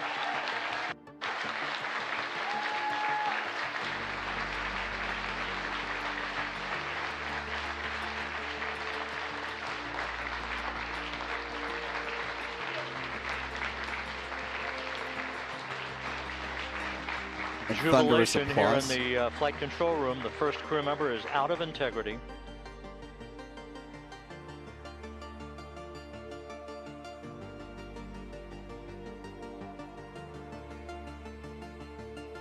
Orion expected to be Christina Cook, just awaiting confirmation of that.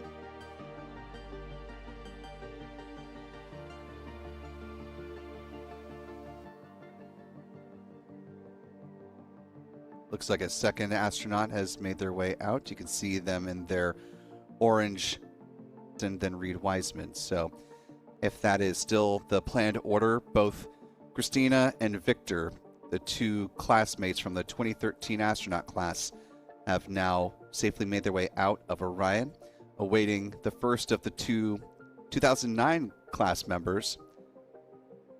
First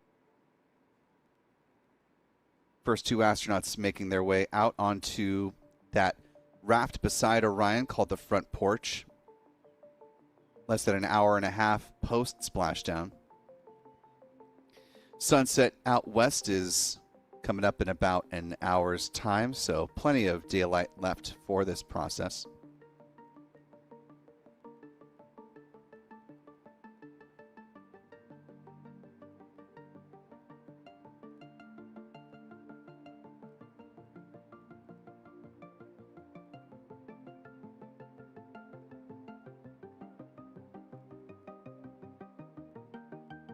And the third crew member has safely made it onto the front porch out of Orion Integrity. Should be Jeremy Hansen. You can see the first two crew members are seated near the edge of the front porch furthest from Orion.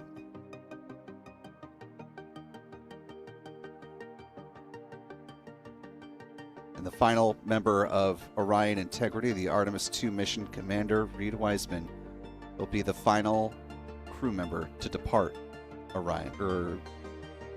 Hundreds of flight controllers packed into the white flight control room there at the Johnson Space Center,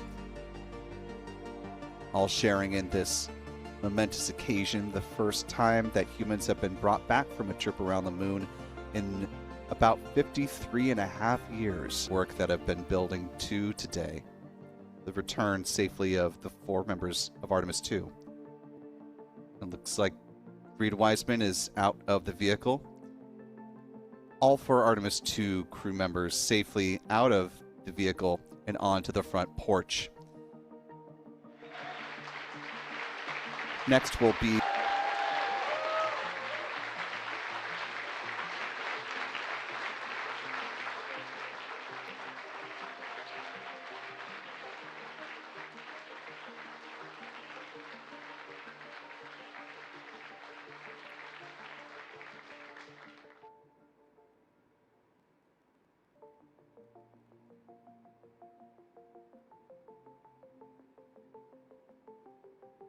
the two naval helicopters that will bring these four brave souls over to their recovery vessel, the USS John P. Murtha. Set to fly on board one helicopter, Reid and Jeremy on another. Here's a wide look back at the white flight control room and back out at sea from one of the helicopters in the vicinity that's here to share the live pictures of this critical recovery. If you're just joining us here, you're watching Spaceflight Now's special live coverage of the return of the Artemis II astronauts, having now safely made their way back to Earth. You can see them with their backs to this particular camera view, sitting safely and snugly on board the front porch. They are each no longer wearing the helmets of their Orion crew survival suits, but instead protective helmets for the upcoming helicopter lift. Now splashdown 1.5 hours ago.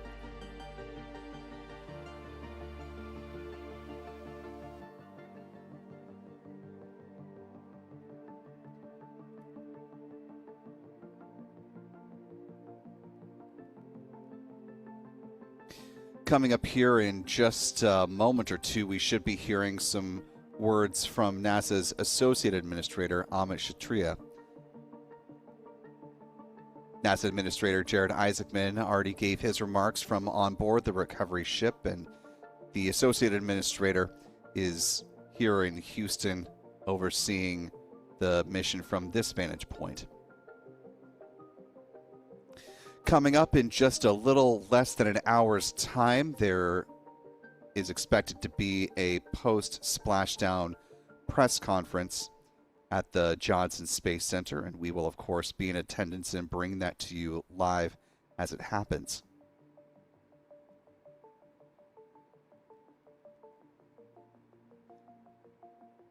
The expected participants in today's post-splashdown press conference: NASA's Associate Administrator Lori Glaze, the Acting Associate Administrator for NASA's Exploration Systems Development Mission Directorate; Howard Hugh, NASA's Orion Program Manager; and Sean Quinn, the Manager of NASA's Exploration Ground Systems, based at the Kennedy Space Center in Florida.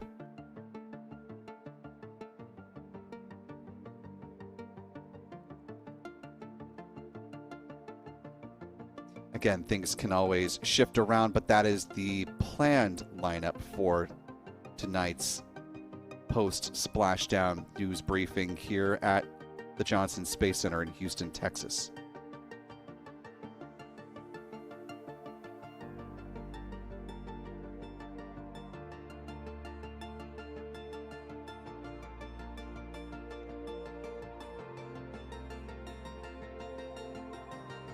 Again, we're standing by for words from Associate Administrator Amit Kshatriya.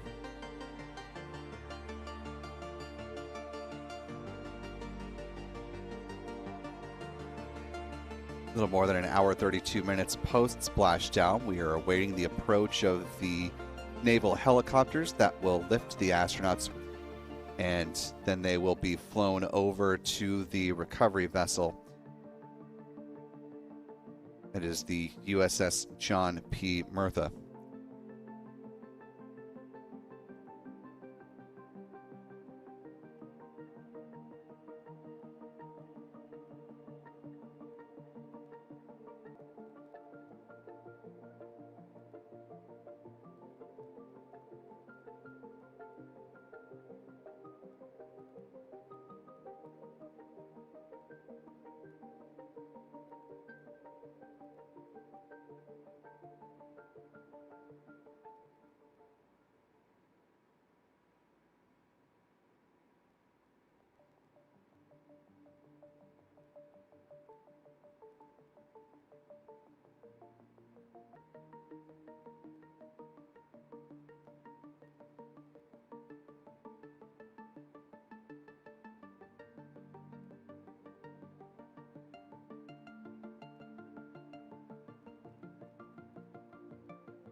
standing by. Let's listen to comments from NASA's Associate Administrator. The team here basks in the glow of what they just accomplished.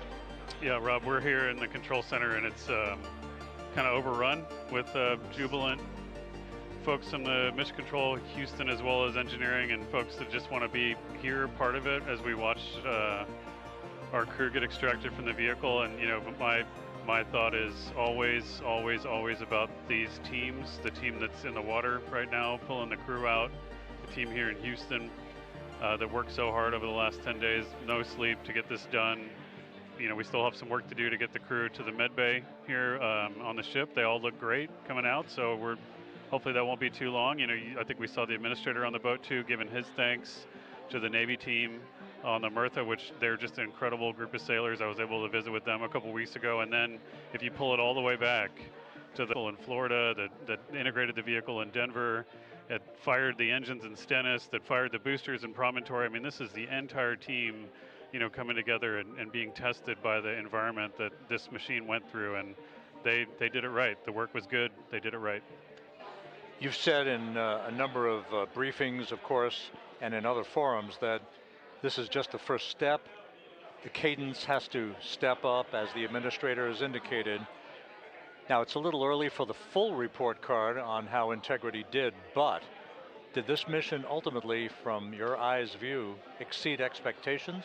It absolutely did. I mean, I was waiting to talk about this until we were in the water, and, you know, I think we still have, again, work to do to bring it in and really kind of go through it bolt by bolt and see what we learned. But I mean, so far, given what we learned during the mission, we put these machines through these incredibly energetic states that came through.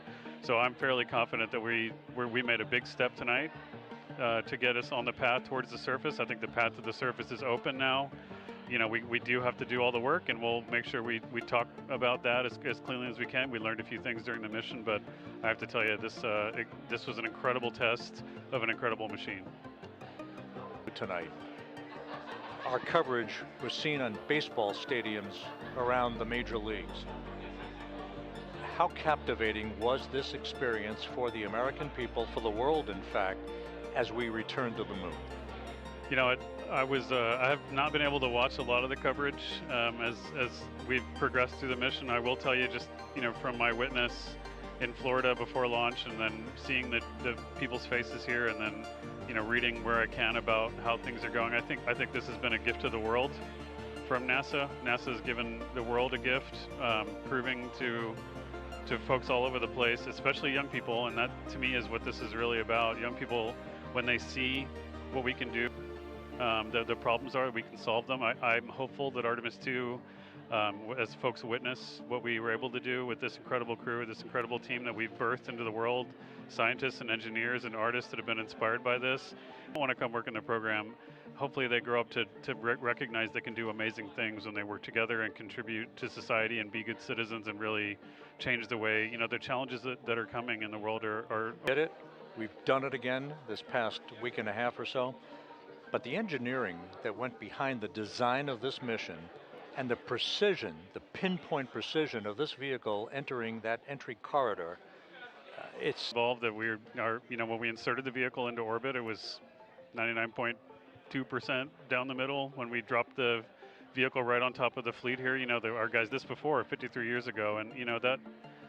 I mean, it is a reasonable thing to contemplate, like what's gone on since then. And what I'd tell you is, you know, when we did Apollo, which again, Apollo, the architects of Apollo, you know, Gilbert, Seaman, von Braun, Mueller, what they really, really wanted to do, you know, as they were contemplating action to the moon. Now, of course, the politics of the time and the mission at the time was different, and so they had to go straight to the moon and bring people home. And then after that, the program kind of lost its momentum.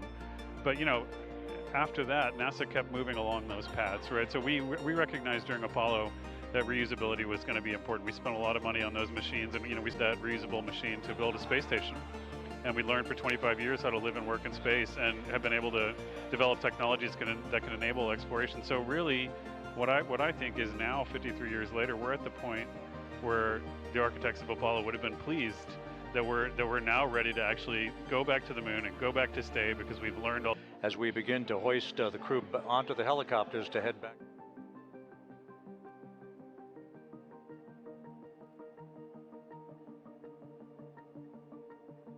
And as you can see, the first of the 4 members of Artemis 2 is now airborne, getting ready to be brought aboard that helicopter from the U.S. Navy. This will be a coordination between 2 naval helicopters with one at a time, the astronauts. Let's go ahead and listen to NASA's Megan Cruz for a status update from the USS Mirtha on recovery efforts. Hey, Rob. Yeah, back on the bow of the ship here, we are seeing the helicopters circling Orion. The first one there having just completed picking up the first astronaut. Helo 2 now hovering just 40 feet above the front porch, lowering a recovery specialist out of the helicopter. That person will touch down in the front porch just there.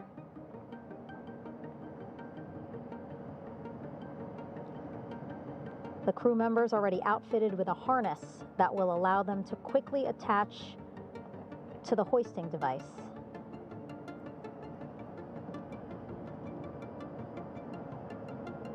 Look at the power of those blades throwing water out at the center there. The front porch with now 3 astronauts and the recovery specialists. Again, crews already outfitted with a harness vest. Now off the front porch, getting hoisted into the second helicopter.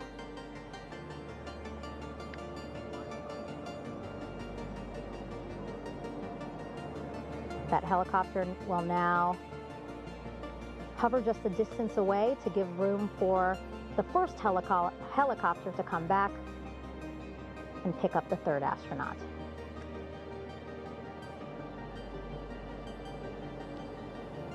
As we wait for that helicopter to come back, make its way back around, just want to mention that the President of the United States called our NASA administrator today while he was on the ship, just minutes after we interviewed him live on our coverage, and congratulated him and NASA on this history-making moment tonight. Helicopter 1 again hovering 40 feet over the front porch. We will soon see another recovery specialist getting lowered onto the front porch.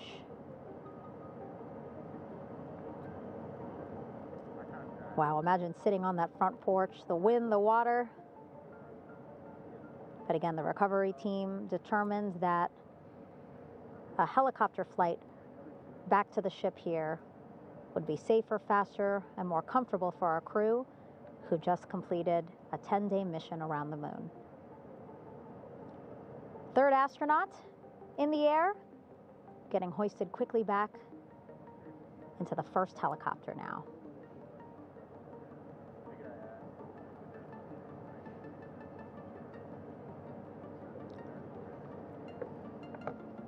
That first helicopter now on its way back to the ship here. We will soon see it land in just a few minutes. Again, all this action happening just 3,000 yards away from us, so a very quick flight back to the flight deck. And now the only person left on the front porch, Commander Reid Wiseman.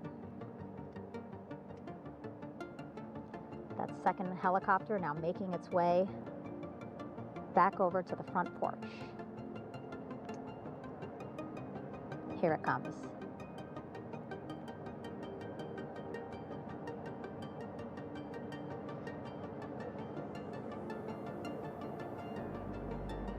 Making its final approach here.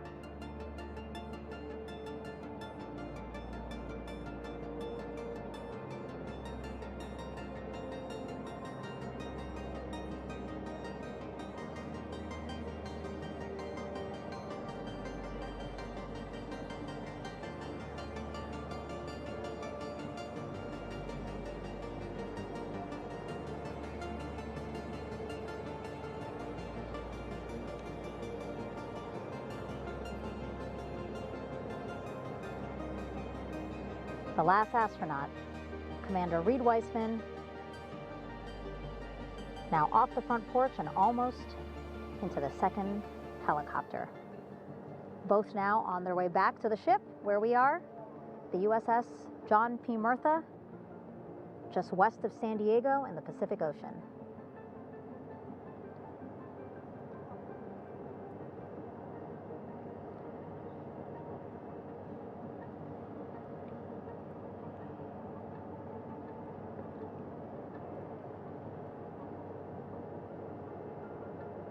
Exciting to see our 4 crew members minutes away from landing on the flight deck here on the recovery ship. 550 people on this ship, excited, ready, anxious, looking forward to welcoming this crew aboard.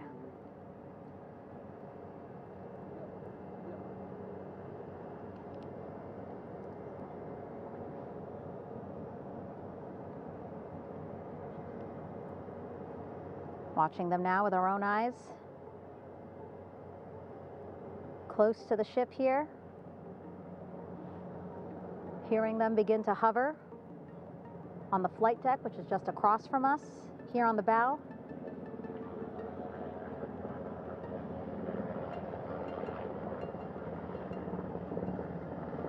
The first helicopter coming in.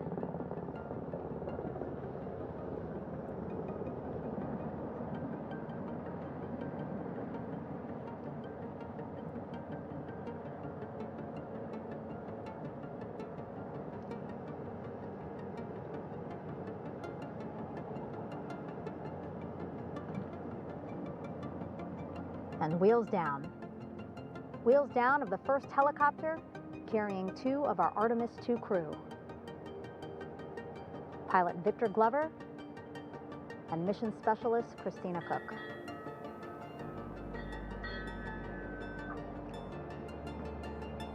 Kilo 1 on deck reported on the recovery loop. Again, the mission audio loops that the recovery team are using here to communicate with one another. And an announcement just made on the ship, integrity incoming. 2 more helicopters on their way to the flight deck, one carrying the crew, the other, one of our imagery helicopters. Again, kudos to our imagery and aerial teams for giving us these beautiful views of history in the making. Set amid a gorgeous, soon-to-be sunset here in the Pacific Ocean.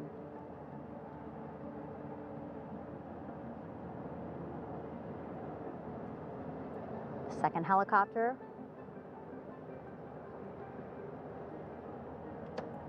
Making its approach of the flight deck.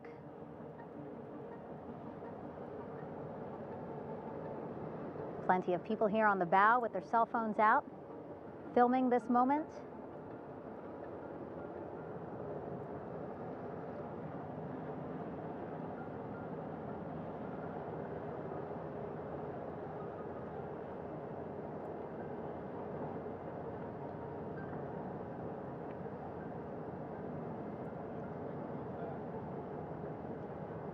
Some impressive flying here by the Navy as we are seconds away from wheels down. And there you go. We now have all 4 Artemis II crew members on the USS John P. Murtha.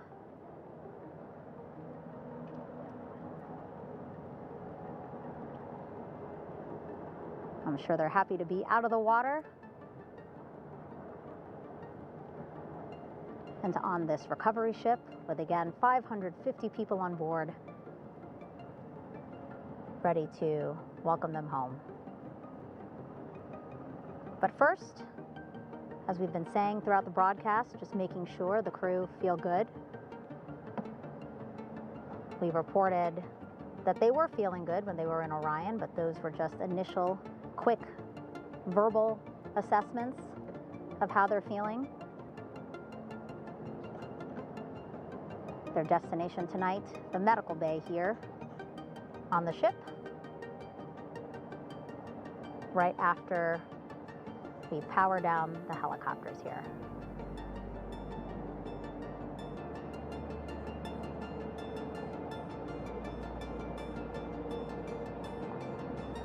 The team on the flight deck working quickly but methodically.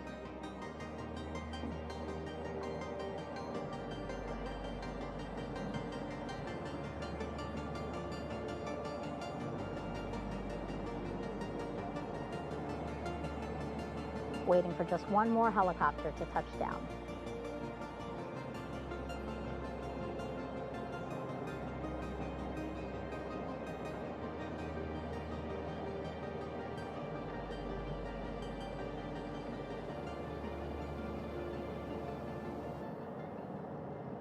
Very limited personnel here on the flight deck. Restricted maneuvering doctrine is in effect. As that third helicopter touches down.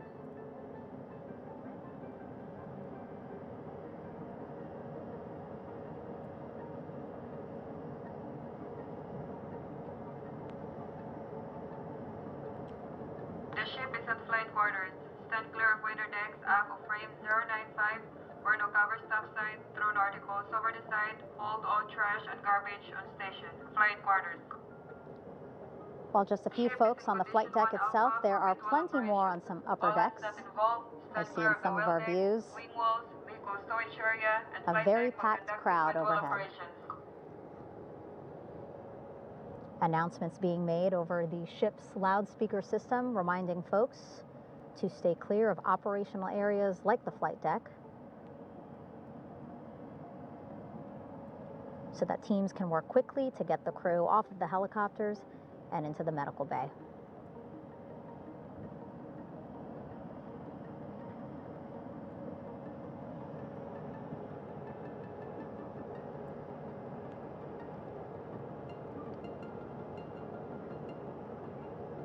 Splashdown today, 5:06 p.m.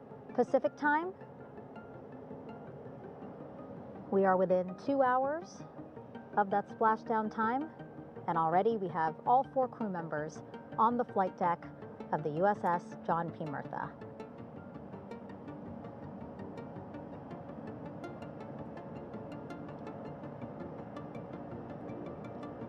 Again, crew waiting before getting out for the helicopters to completely shut down.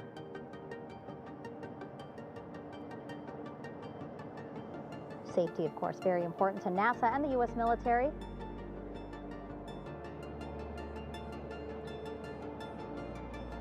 So we'll wait just a couple of minutes here before we start seeing crew members walk off the helicopters one by one.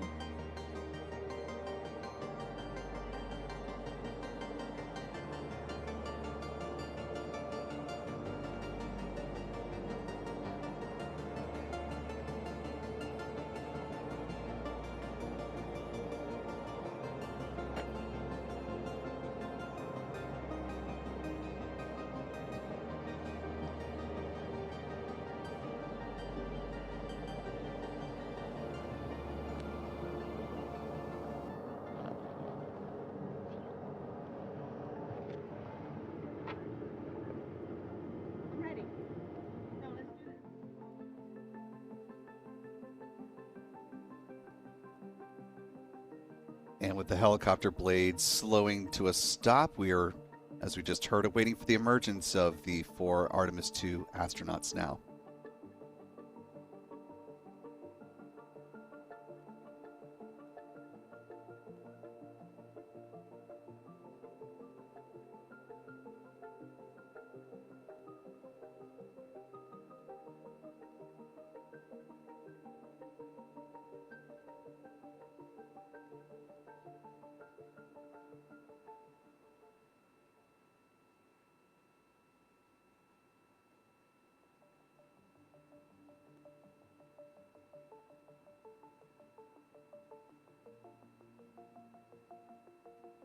See NASA photographers getting in place, and one of the crew members on helicopter All right, 44. And now here we see pilot Victor Glover This is pilot Victor Glover.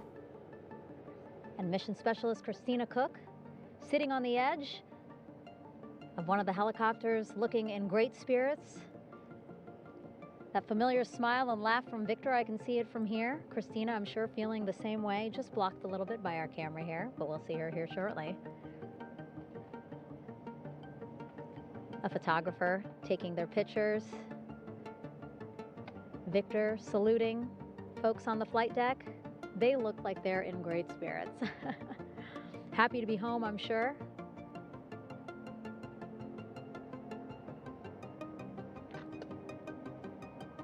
If you're sitting at home, I hope you too are wondering, what would you want to ask them if you got a chance to talk to them, because that is what I'm thinking about. Getting the opportunity to talk to or ask questions of these 4 astronauts who just made history as the first crew to return to the moon since 1972.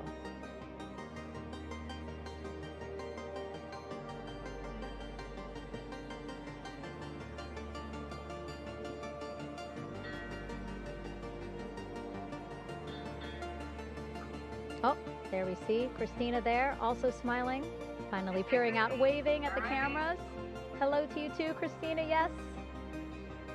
Welcome back. Welcome, welcome home. A loudspeaker announcement on the ship saying, "Welcome home, Integrity."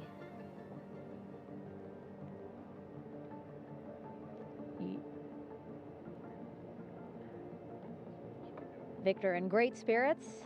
I can't see who he's talking to, but I kind of think that he might be talking to his other 2 crew members. Shouting from across the flight deck, congratulations to one another.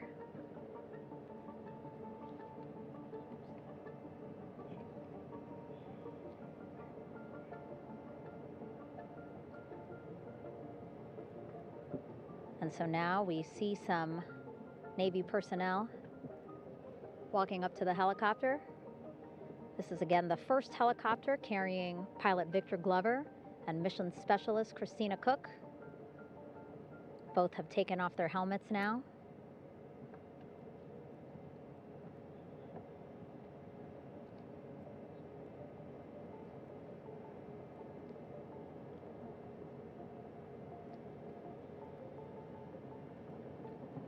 Some pictures, video to catalog this historic moment.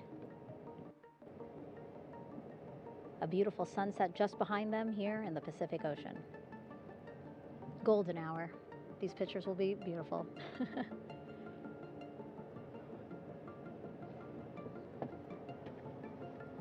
Now we see NASA Administrator Jared Isaacman. He is on the flight deck, as well as Flight Surgeon Rick Schuring walking over to Victor and Christina first. We saw the administrator walk over to the other helicopter, which is carrying Commander Reid Wiseman and Mission Specialist Jeremy Hansen. We heard from Rick earlier in the broadcast. Again, he said he's going to be out there on the flight deck to do another initial assessment of the crew, ask them how they're feeling, anything bothering them. But again, from what I'm seeing, they look like they're in great spirits and feeling pretty good for folks who just traveled 695,000 miles from Florida to the moon and now here to the Pacific Ocean.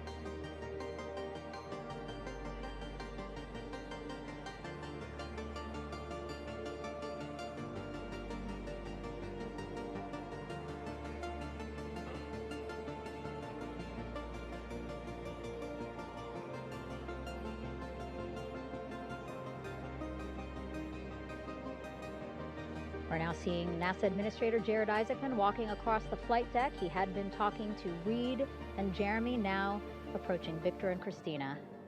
A hug from Victor, a hug from Christina. What a moment that we're getting to experience together.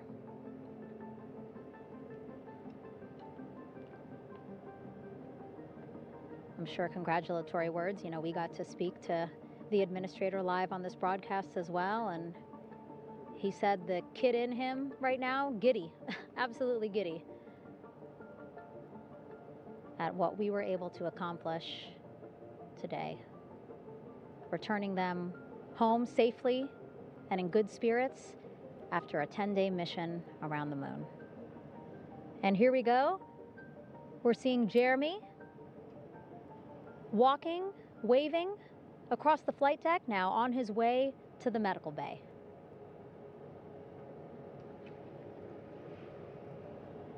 It's a short walk, less than a minute. Again, that's why the recovery team decided to use helicopters to get them on the flight deck for that short walk to medical bay. And now on the flight deck, we see the chief of the astronaut office, Scott Tingle. Rick Schuring switching places. He's going over to the other helicopter. Big hugs from Victor, Christina to Scott. Again, a gorgeous sunset setting the stage for this recovery tonight.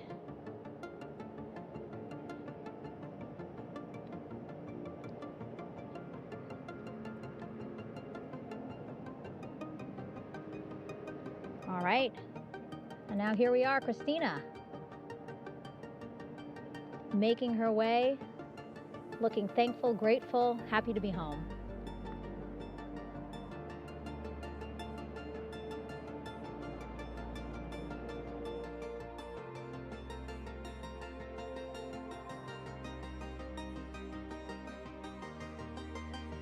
As we see astronaut Christina Cook walking to the med bay, flanked to her right by Chief of the Astronaut Office, Scott Tingle, now walking back out to the two remaining crew members. Let's see if he goes to, yeah, it looks like Victor's up next.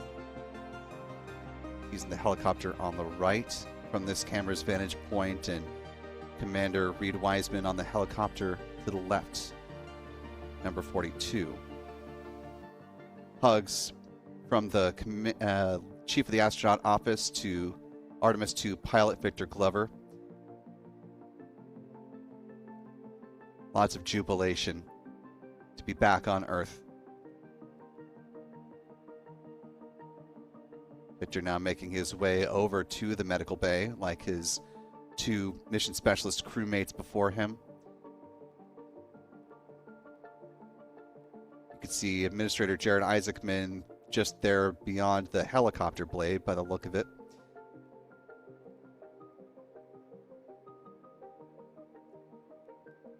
And a crew member there standing by with a wheelchair if needed, but so far all three crew members that have walked to the medical bay have done so under their own power, which is always good to see. Scott Tingle making his way to the final member of Artemis II, the commander, Reid Wiseman.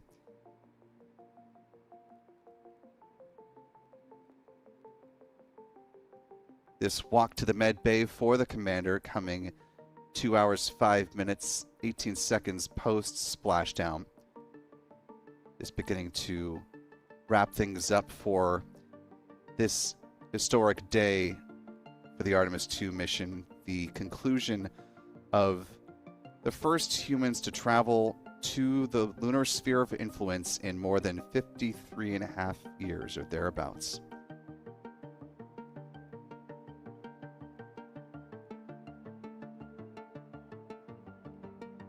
And crew on their way to the medical bay. Good to see them all back on Earth, and wonderful welcome home. We do have a post-splashdown news conference that is scheduled for about 9:30 p.m. Central Time, 10:30 p.m. Eastern, 02:30 UTC.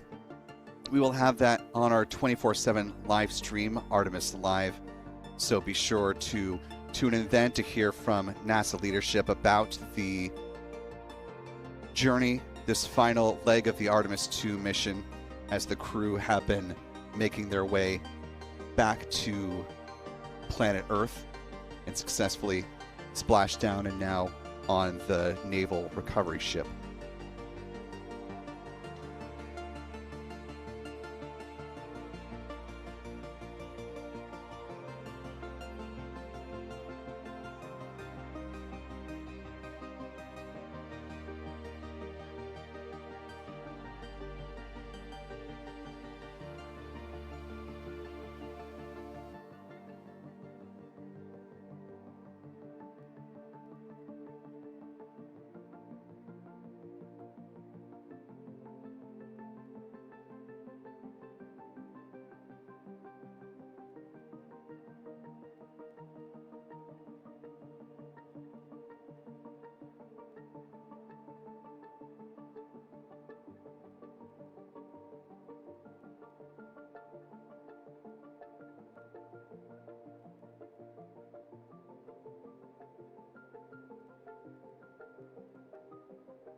Houston.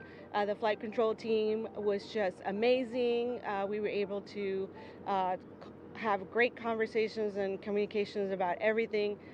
And I don't know what else to say. I'm just so ecstatic.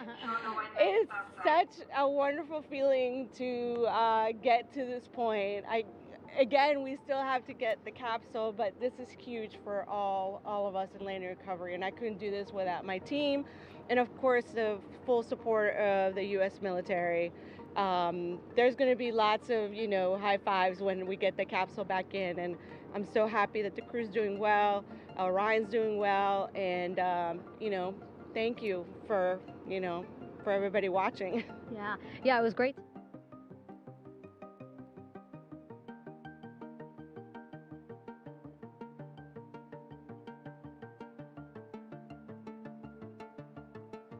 And you're looking now live back at a mostly empty white flight control room, the nerve center for the Artemis II mission since it has been in flight. And now that Orion is back on Earth, the crew safely in the med bay, getting their first medical checkups back here on planet Earth.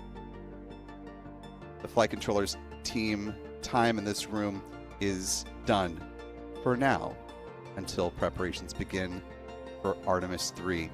And our time with you for now also coming to a close as we're wrapping up our dedicated coverage with commentary on the return of Artemis 2.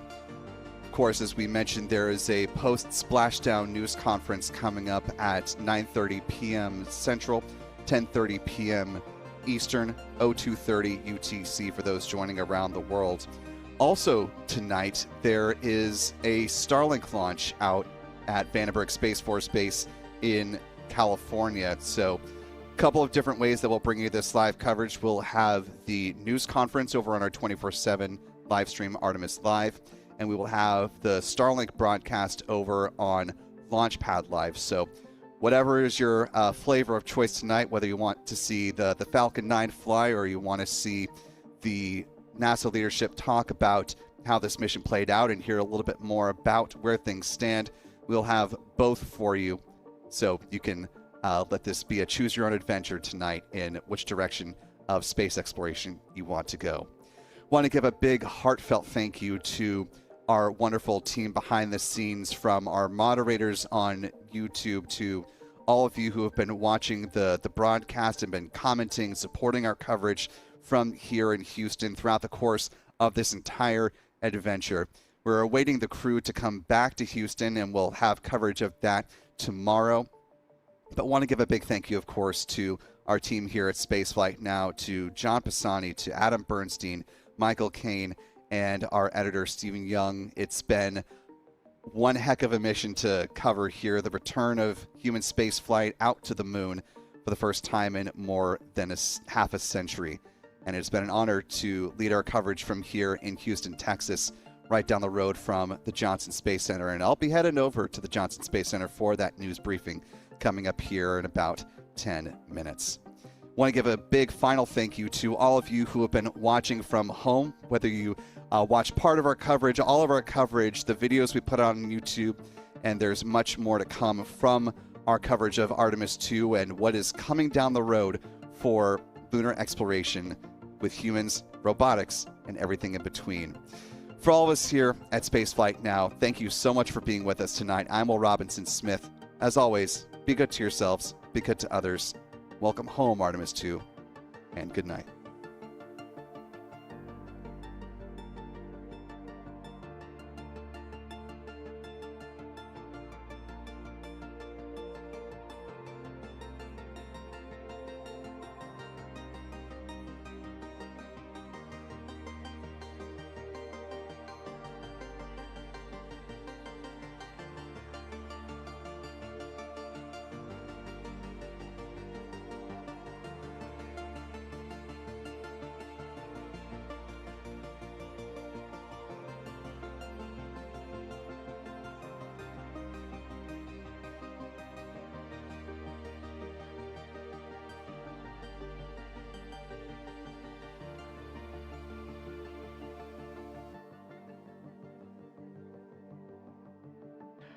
With that, we'll wrap up our coverage for the night and point you to a post-Splashdown news conference in 15 minutes at 9:35 p.m. Central Time, 10:35 p.m. Eastern Time, where managers will discuss the return of the Integrity spacecraft and the completion of the Artemis II mission. With that, we'll wrap up our coverage for this evening and historic mission in the history books. This is Mission Control Houston.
And we have 3 good main shoots.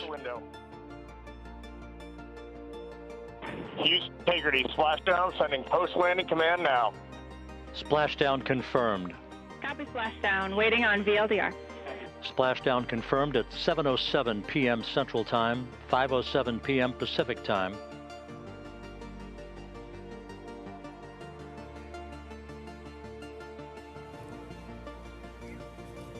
The Artemis 2 astronauts are back on Earth, landing in the Pacific Ocean at 7:07 p.m. Central Time this evening, after NASA's record-setting mission that took them around the moon and brought them home. Good evening and welcome to NASA's Johnson Space Center in Houston. I'm Rachel Kraft with NASA Communications, and we're joined by several leaders to talk about the successful mission. They are Amit Kshatriya, Associate Administrator, Dr. Lori Glaze, Head of the Artemis Programs, Rick Henfling, Entry Flight Director, Howard Hugh, Orion Program Manager, and Sean Quinn, Exploration Ground Systems Program Manager. We'll hear briefly from them and then take questions from here in the room and on the phone. And with that, we'll start with Amit. Good evening. Yesterday when we were in this room, we told you that the crew would put their lives behind our confidence, and they did. Yesterday in this room, we told you that today belongs to the engineers and technicians who touched this machine, and it does, and their work was good. Welders at Michoud shaped the heat shield and joined the rocket. Technicians at Kennedy packed parachutes, stacked the vehicle, stacked Orion, stacked SLS. Engineers in Bremen, Torino, and across the Alliance built a service module.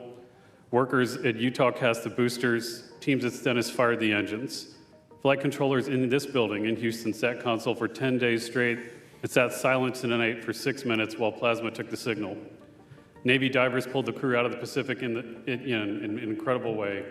The vehicle spoke for all of them. And at 25,000 feet per second, it said the work was good. As we say in our business, physics votes last. The families of the crew said this week there had been happiness and joy, but also anxiety, wanting to get their loved ones home safely. I was with them tonight. 4 families sat through those 6 minutes, and their courage is the same as the crew that just came home.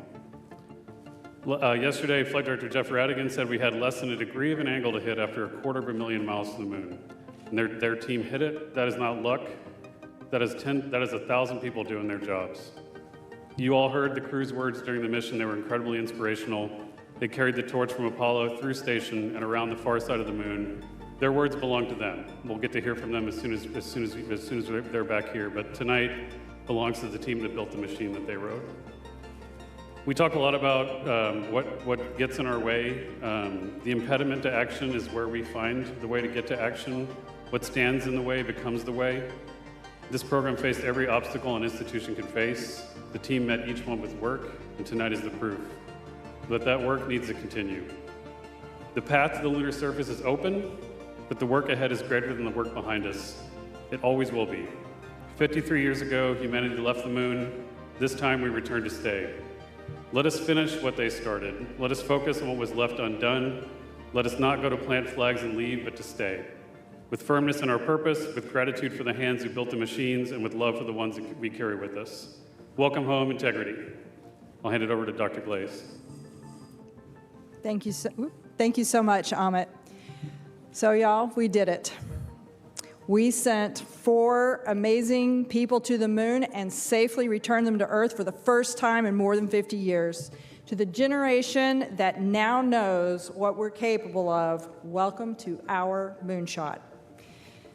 I want to thank our entire team across this nation and around the world who gave every ounce of ingenuity and effort to make this mission successful. I am so proud of each and every one of you, what you have achieved over the last 10 days. NASA has shown that ambitious goals are worth pursuing and can inspire the world. We are so thrilled to have Reid, Victor, Christina, and Jeremy back here on Earth and safely aboard the USS John P. Murtha. Our team is fired up, and this mission, as we've been talking about, is just the beginning. To all of our new followers out there, please stay tuned. This is the first mission, our first mission to the moon, of many more to come. And we can't wait. Our teams are so ready to get to work on the next missions and explore the lunar surface and bring the world along with us. I'll pass it over to Rick. Thank you, Lori. Thank you all for your continued interest in this mission. What a truly spectacular day it was for NASA and all of our international partners. This crew has said time and again that they were going for all of humanity, and today we fulfilled that objective by completing their journey and returning them safely to Earth. I've got a few stats for those who are interested, courtesy of the Flight Dynamics Officer in Mission Control. Integrity and her crew of 4 astronauts flew 700,237 miles. We reached a peak velocity of 24,664 miles per hour. We hit our flight path angle target within 0.4%. We flew an entry range of 1,957 miles, and we landed within less than a mile of our target. What a tremendous day. Over to Howard.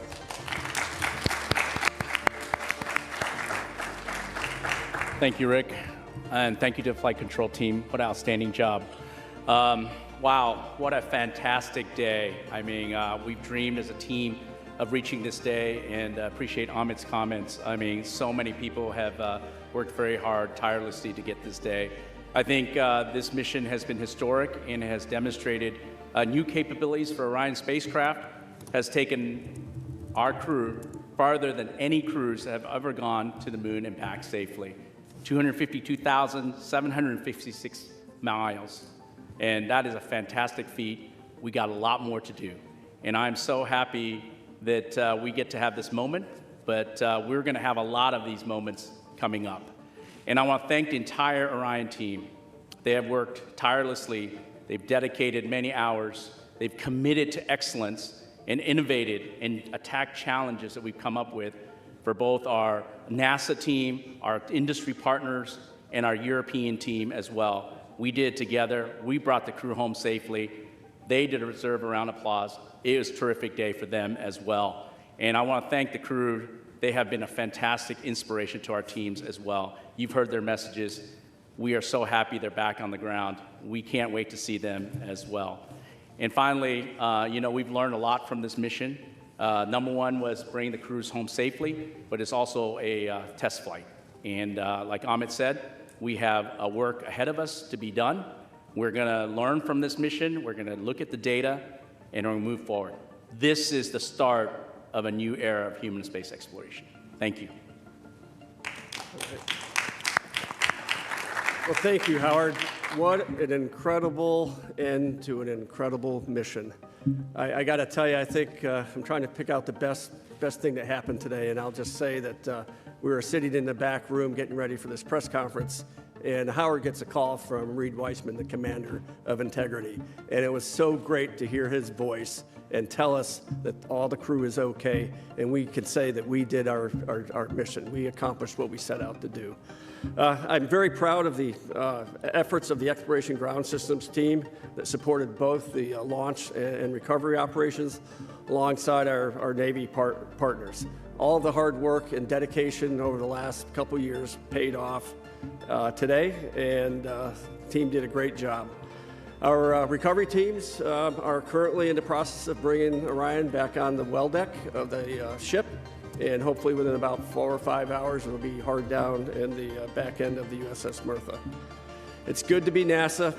It's good to be an American today. Thank you.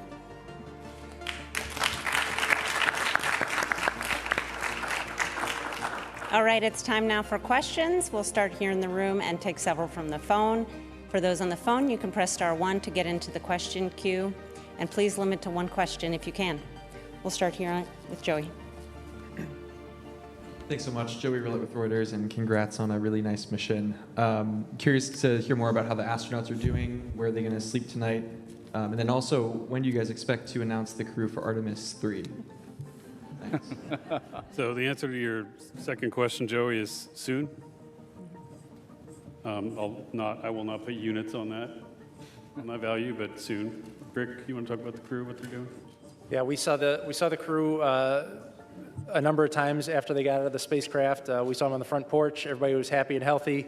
I saw Victor as he was sitting on the edge of the helicopter on the flight deck of the ship, And he was smiling and in good spirits, and everything we've been hearing from the surgeons is the flight crew is happy and healthy and ready to come home to Houston. Hi, Lauren Gresh with Bloomberg. Congratulations again. You know, obviously, it's been such a great mission to watch from start to finish, but I guess I'm wondering if you had to categorize, you know, this was a test flight. What would you say is the issue that you feel maybe the most grateful arose during this mission so that you could apply that lesson learned to the next? Maybe you. Like me, Howard, why don't you take that one? Yeah, I think you know, we're taking a lot of lessons learned. Certainly, learning about how the crew operates a spaceship has been a really great learning experience, and flying and ability for them to test drive for our spacecraft has been good. I think, as we mentioned previously, our pressure control assembly, where we discovered a leakage through the system. I think we learned a lot about that. That is a new finding. Certainly, we're going to go investigate that. We're going to look at that and move forward to make sure that we make some changes if necessary, but we'll get all the data and we'll go forward from there. Marcia. Associated Press, Marcia Dunn. The administrator described the crew as great communicators, almost poets. How is, you know, this is going to be a tough act to follow for the upcoming crews soon to be picked. Talk about this crew in particular and what they brought to this that went beyond the scientific and the research and the engineering, please. I'll just say that this particular crew, you know, they've gotten to know each other so well. So each of them individually are just absolutely amazing individuals. But they, as a group, you could watch them and what they brought as you watch them in Orion over the last 10 days, operating just seamlessly between the four of them. Just the teamwork, the camaraderie, I think they really brought an amazing sense of what we're trying to achieve with this mission. It's the mission for all humanity, a mission for all, and they really did represent that and tried to communicate that. I do know that our entire astronaut corps is spectacular, and so I have no doubt that the next teams will also rise to that level. Jackie. Hi all, Jackie Waddle, CNN. Congratulations. Question for Rick. I'm really anxious to hear what that blackout during reentry was like for you. And also just wanted to ask, you know, that splashdown target being less than a mile off is incredible. Can you walk us through if anything, you know, was outside of ordinary? I know we heard on comms there were some sensor issues just before entry interface. Just curious to hear more about that. Thanks. Sure. So, you know, blackout, there's really no beating around the bush with that. You know, it's a difficult time because the flight control team wants to see data. We want to look at the data. We want to be able to provide input to the flight crew on how to fly their spaceship. And when we don't have data, we're trying to figure out what to do with ourselves. But we knew when blackout was going to start. It started when we expected. We knew when it was going to end. It ended when we expected. And so that gave us the trust that the spaceship was flying itself correctly. As far as some of the cautions and things that came up on the way down, the prop cautions, they were, we think that, again, that was learning of the spacecraft. Some of the limits are set a little bit tighter than we probably should have had them set, and we dispositioned those and moved on. As far as the comms post-landing, we don't quite know what was going on there, but we worked around it. We had comms with the recovery team, and we safely handed over the mission authority at the right time. Okay, Josh. Hi, Josh Denner, space.com. Really excited to hear that the crew is doing well. I'm interested, you know, we saw Victor sitting on the edge of that helicopter once they landed on the ship, and it was great to see them all, you know, walk across the deck. They were set to do an emergency egress test with a ladder, a backpack, you know. I'm wondering if they've performed that yet, how soon they will be performing it, if they have, how it went.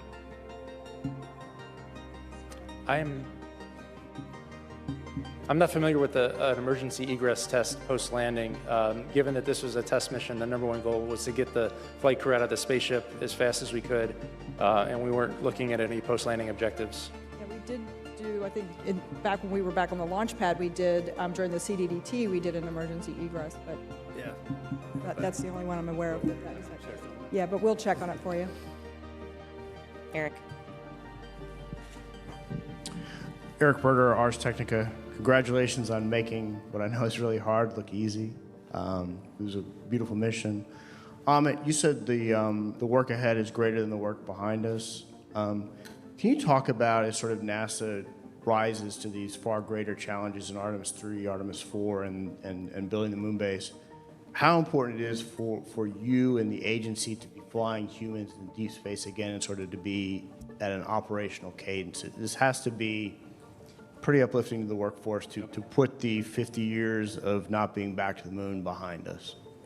Yeah, it's huge. I mean, flight cadence and iteration is the key to reliability and safety. You know, we were waiting to fly this mission for several years. A lot of that was because of you know, the issues we saw during Artemis 1 and making sure we did that the right way, and we tried to make sure the machine was perfect before we flew it. But the real way to do that is to keep iterating, to keep flying, keep learning, keep getting data in the flight environment. So that piece of how we've changed the architecture and demanding that higher cadence is going to be, I would say, mandatory for us to be successful. We need that muscle memory to exist. We need the data to keep coming in, and we need to be able to quickly iterate and change the machine as we learn from it. Everything we learned from Artemis 2, we're going to get right after it, but I would say it's essential. Okay, Irene. Irene Klotz with Aviation Week and Space Technology for Amit. What do you think will be your biggest challenge to ensure that this mantle and responsibility of inheriting what Apollo did does not end like Apollo? I think we've talked about this a little bit before. You know, what the architects of Apollo, Gilruth, von Braun, Siemens, Mueller, what they really wanted to do when they were given the challenge of expanding the range of action to the moon was to learn to live and work in space for a long time. They wanted to do that first. I talked a little bit about this with Rob earlier. I think, you know, and of course, because of the nature of the environment they were in, you know, they were in a race. They achieved their objectives. They were geopolitical as well as technological. But once it was done, it was done. And I think the foundation they wanted to build on is what we went to afterwards. So we wanted to, you know, investigate reusability with shuttle. We did that. We wanted to learn to live in space for a long time with station. We've got to that point now, 25 years of occupation. Now it's interesting. I think where we are with the program is kind of where they wanted us to be before they decided to go do that, to actually enable a sustainable presence, to learn how to live and work there for a long time. So, you know, it's a weird irony of history that, you know, it took that long for us to do that, but we weren't sitting idle while that happened. We developed the capability to have an enduring presence, you know, in space, and now we're going to take advantage of that now that we've reached back to the moon. Okay, we'll take one more in the room from Ken Chang, and then we'll go take several from the phone. Ken Chang from New York Times. I guess for Rick and everybody else, could you talk about what the last 13 minutes were like? There had to have been some anxiety, and what was the moment where you could finally relax, and when did you start celebrating in mission control? Well, certainly there's anxiety. If you didn't have anxiety bringing this spacecraft home, you probably didn't have a pulse. You know, I have a lot of trust in my team. We've got all flight controllers in the room on entry day went through a rigorous training process, and they are the system experts on their respective part of the spacecraft. And so while there's anxiety, there's a lot of confidence because the team is there to do a job, and we've trained well, and we executed well. We all breathed a sigh of relief once the side hatch opened up. That's when we brought the team in. We said a few words with the flight controllers. And then we turned around to the families and waved to the families and gave them a thumbs up. And we all watched as a flight control team as each of the 4 astronauts got out of the spaceship and were hoisted up onto the helicopters. It was a great day. Okay, we'll take several questions from the phone now. The first one is from Micah Maidenberg with the Wall Street Journal.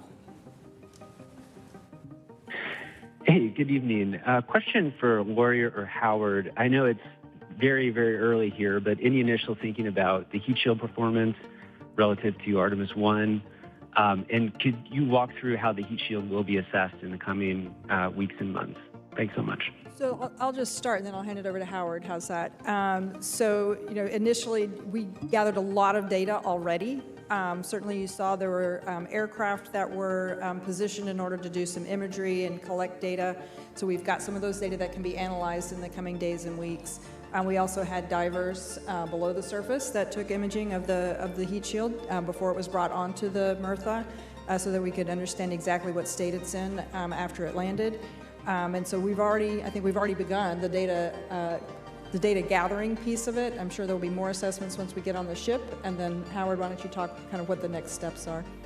Yeah, we already have 2 of our heat shield experts on board the ship, and so when we get the crew module into the well deck, and we'll do some inspections right off the bat. Like Lori said, we've got underwater divers that are taking pictures, and then after that, once we've inspected that on the ship, we'll transfer back to Kennedy Space Center.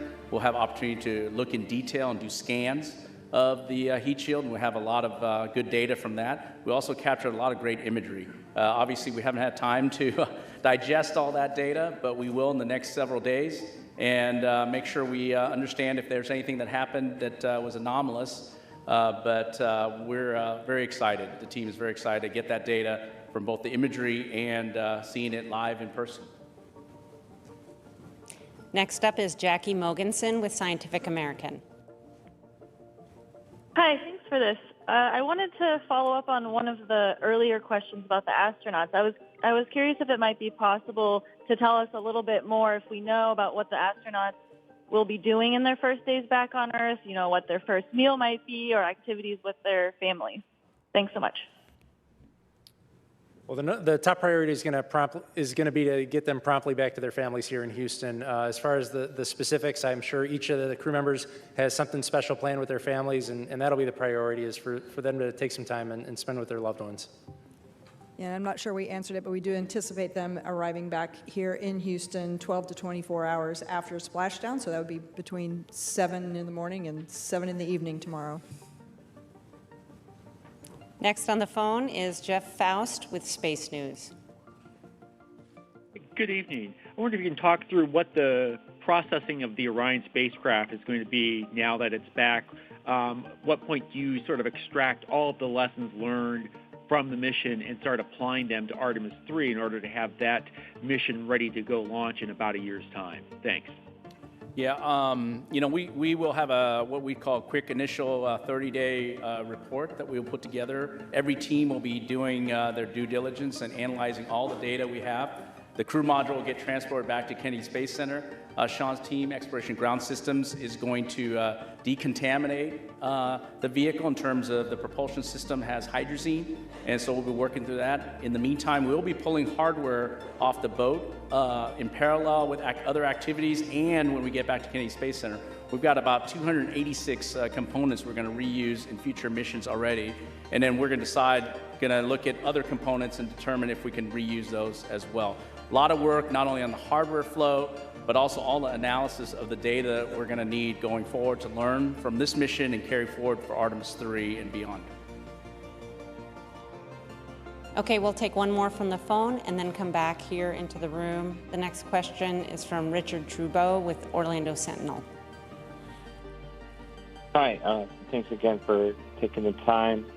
This is another question for Howard. For Artemis 3, is the docking system that you have to do with Blue Origin and or SpaceX, is that, at what point would that system be sort of in place on the new capsule? And I guess for Amit, how are your two contractors progressing toward having something that can actually go up there on your timeline? Thanks. Okay, I'll start with our docking system. Our docking system is ready to go. It's already been qualified. We've already got the flight unit at Kennedy Space Center. Later this summer, we'll integrate it on top of the crew module. And we've done a lot of testing already, so the final part is actually the mechanical mating of the docking hatch and the docking mechanism itself. And so we have a standard way of doing dockings in space that we expect Blue Origin and SpaceX to work with us on and accomplish that mission. Yeah, and as far as the other part, I think, you know, we're in a massive test campaign. We've got a huge test coming up of the Blue Origin Mark 1 lander, which will be the kind of smaller version of the lander they want to use to attempt the landing missions. There's going to be a test flight of that this year. We also have the test of the Block 3 Starship and Super Heavy, which is coming up hopefully in a few weeks here. So, you know, every day in this program, we're going to be testing big machines, and we're just going to keep getting side by side with them to help them make progress. Okay, Jackie, and then we'll come back to the other side of the room. Thank you, Jackie Goddard for the Times of London. My question is for Howard. As a little boy, you were inspired by Star Wars. I wondered if today is better for you than Star Wars, and for future space travelers looking back at today, what should they see as being the significance? Thank you. Wow, you might be watching my old interviews or something, but I would say 1,000, I don't know what the number is, thousands of times better. You know, I would say that I shared a moment with my father. He took me to see Star Wars. He's not alive today. I wish he was, because that little kid who saw and was inspired by the stars, and now we're able to send our crew out to the stars, the farthest any humans have been. I mean, I can't even express just how I feel and the goosebumps I have. And I would say that for all the kids out there, I mean, just pursue the dreams. I can't say any better than the crews. You know, I tell my kids also, pursue what you're passionate about. And my passion is a space program. My passion is NASA. And I was able to accomplish that today, and hopefully many more days going forward. But you have opportunity to do what you are passionate about. And hopefully those kids who are in love with human spaceflight, in love with going to the stars, will be inspired by us, especially by our crews. And come join NASA. Come work for us. We got a lot of missions ahead. Okay, go ahead. Thank you. Ariel Multzatsos from Televisa Univision.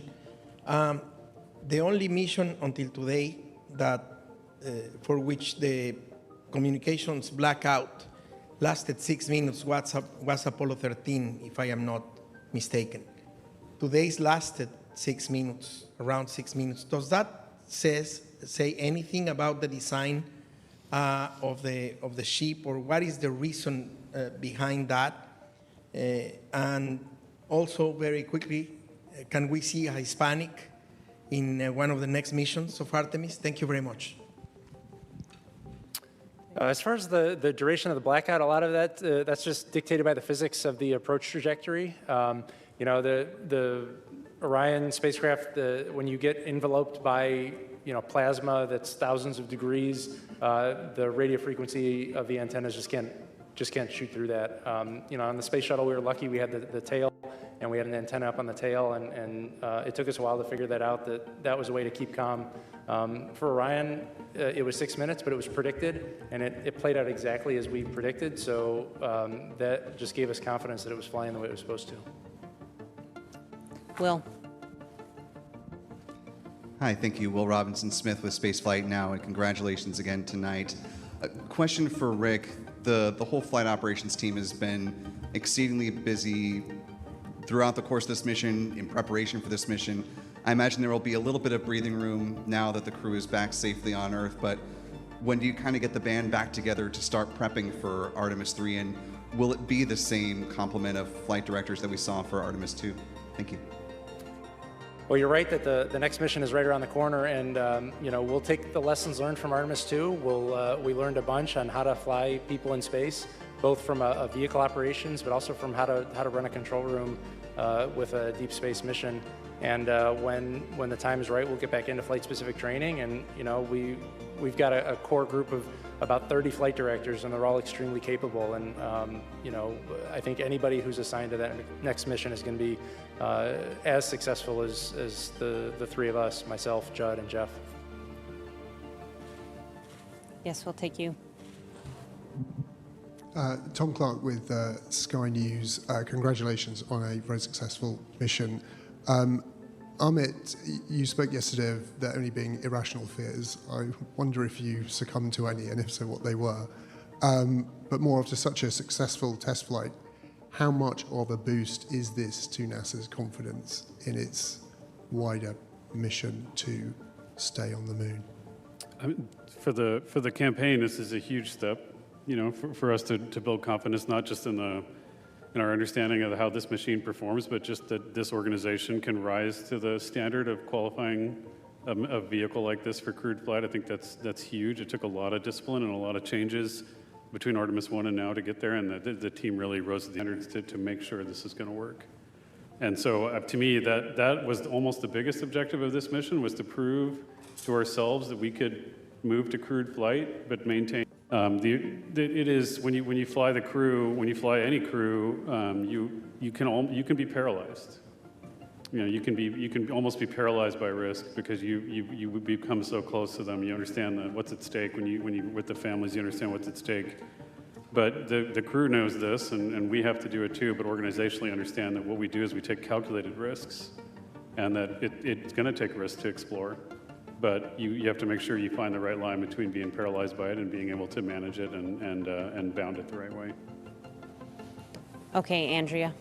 And then after that, we'll come to Michael, and then takes a roll on the phone. Andrea Leinfelder of the Houston Chronicle. This question's for Rick. I enjoyed seeing the flight controllers storm into a white flight control room, and I was just wondering, were those the controllers from the back room? Were there people who were off duty who just couldn't be away? And why was it important to open the room to them and to let more of the Houston workforce celebrate that moment? Thanks. That was anybody, I made a call out to anybody who had worked the mission, no matter what shift or what room you were sitting in, to come into the room and just soak in the moment with the rest of the operations team. They all deserved it. They worked tremendously hard, both pre-flight and during the mission, and it was a time for us to celebrate together before celebrating outside of that room. Okay, Michael. Hi, Michael Atkinson, Houston Public Media. Congratulations again. My question is also for Rick. I think that we've asked the crew several times if they felt the weight of this moment, and I'm curious if you felt, or if your other flight directors felt the weight of this, that as you were going through this, you're like, this is what Gene Kranz felt, this is what Chris Kraft felt. Did you ever feel that moment? There were a couple of times where you have a lull in the shift, and you can kind of sit back in your seat and just look out the window. I do that at ISS a lot when I work down the hall working in Ficker 1. You just enjoy the view. As I worked early in the mission on the planning shift, the moon was getting bigger and bigger, and it was fun to just sit and watch the moon get bigger. And then as we worked on the entry -1 day shift yesterday, and then on the entry shift, it was fun to watch the Earth get bigger. And it was fascinating to watch orbital mechanics take over. And in the last day when I took the console, I think we were, earlier this morning, I think we were over 50,000 miles away from Earth. And we made up that last 50,000 miles in the last 8 hours. And it's a fun job to do. All right, we'll take several questions from the phone. We have Anthony Leone with Spectrum News. Oh, it's Anthony Leone with Spectrum News. Thank you so much for taking our questions. This is certainly a historic moment. NASA has kicked off the return of humans visiting the moon. How does it feel to write this new chapter in our history book? I have to tell you, my background is in planetary science, and I was an active planetary scientist for a couple of decades, and I had this incredible honor to come over and work with the human spaceflight side of NASA and the team that have put this together. But as someone who has been interested in what we can do in exploring the moon and going beyond low Earth orbit, I think the weight of this mission and just how incredibly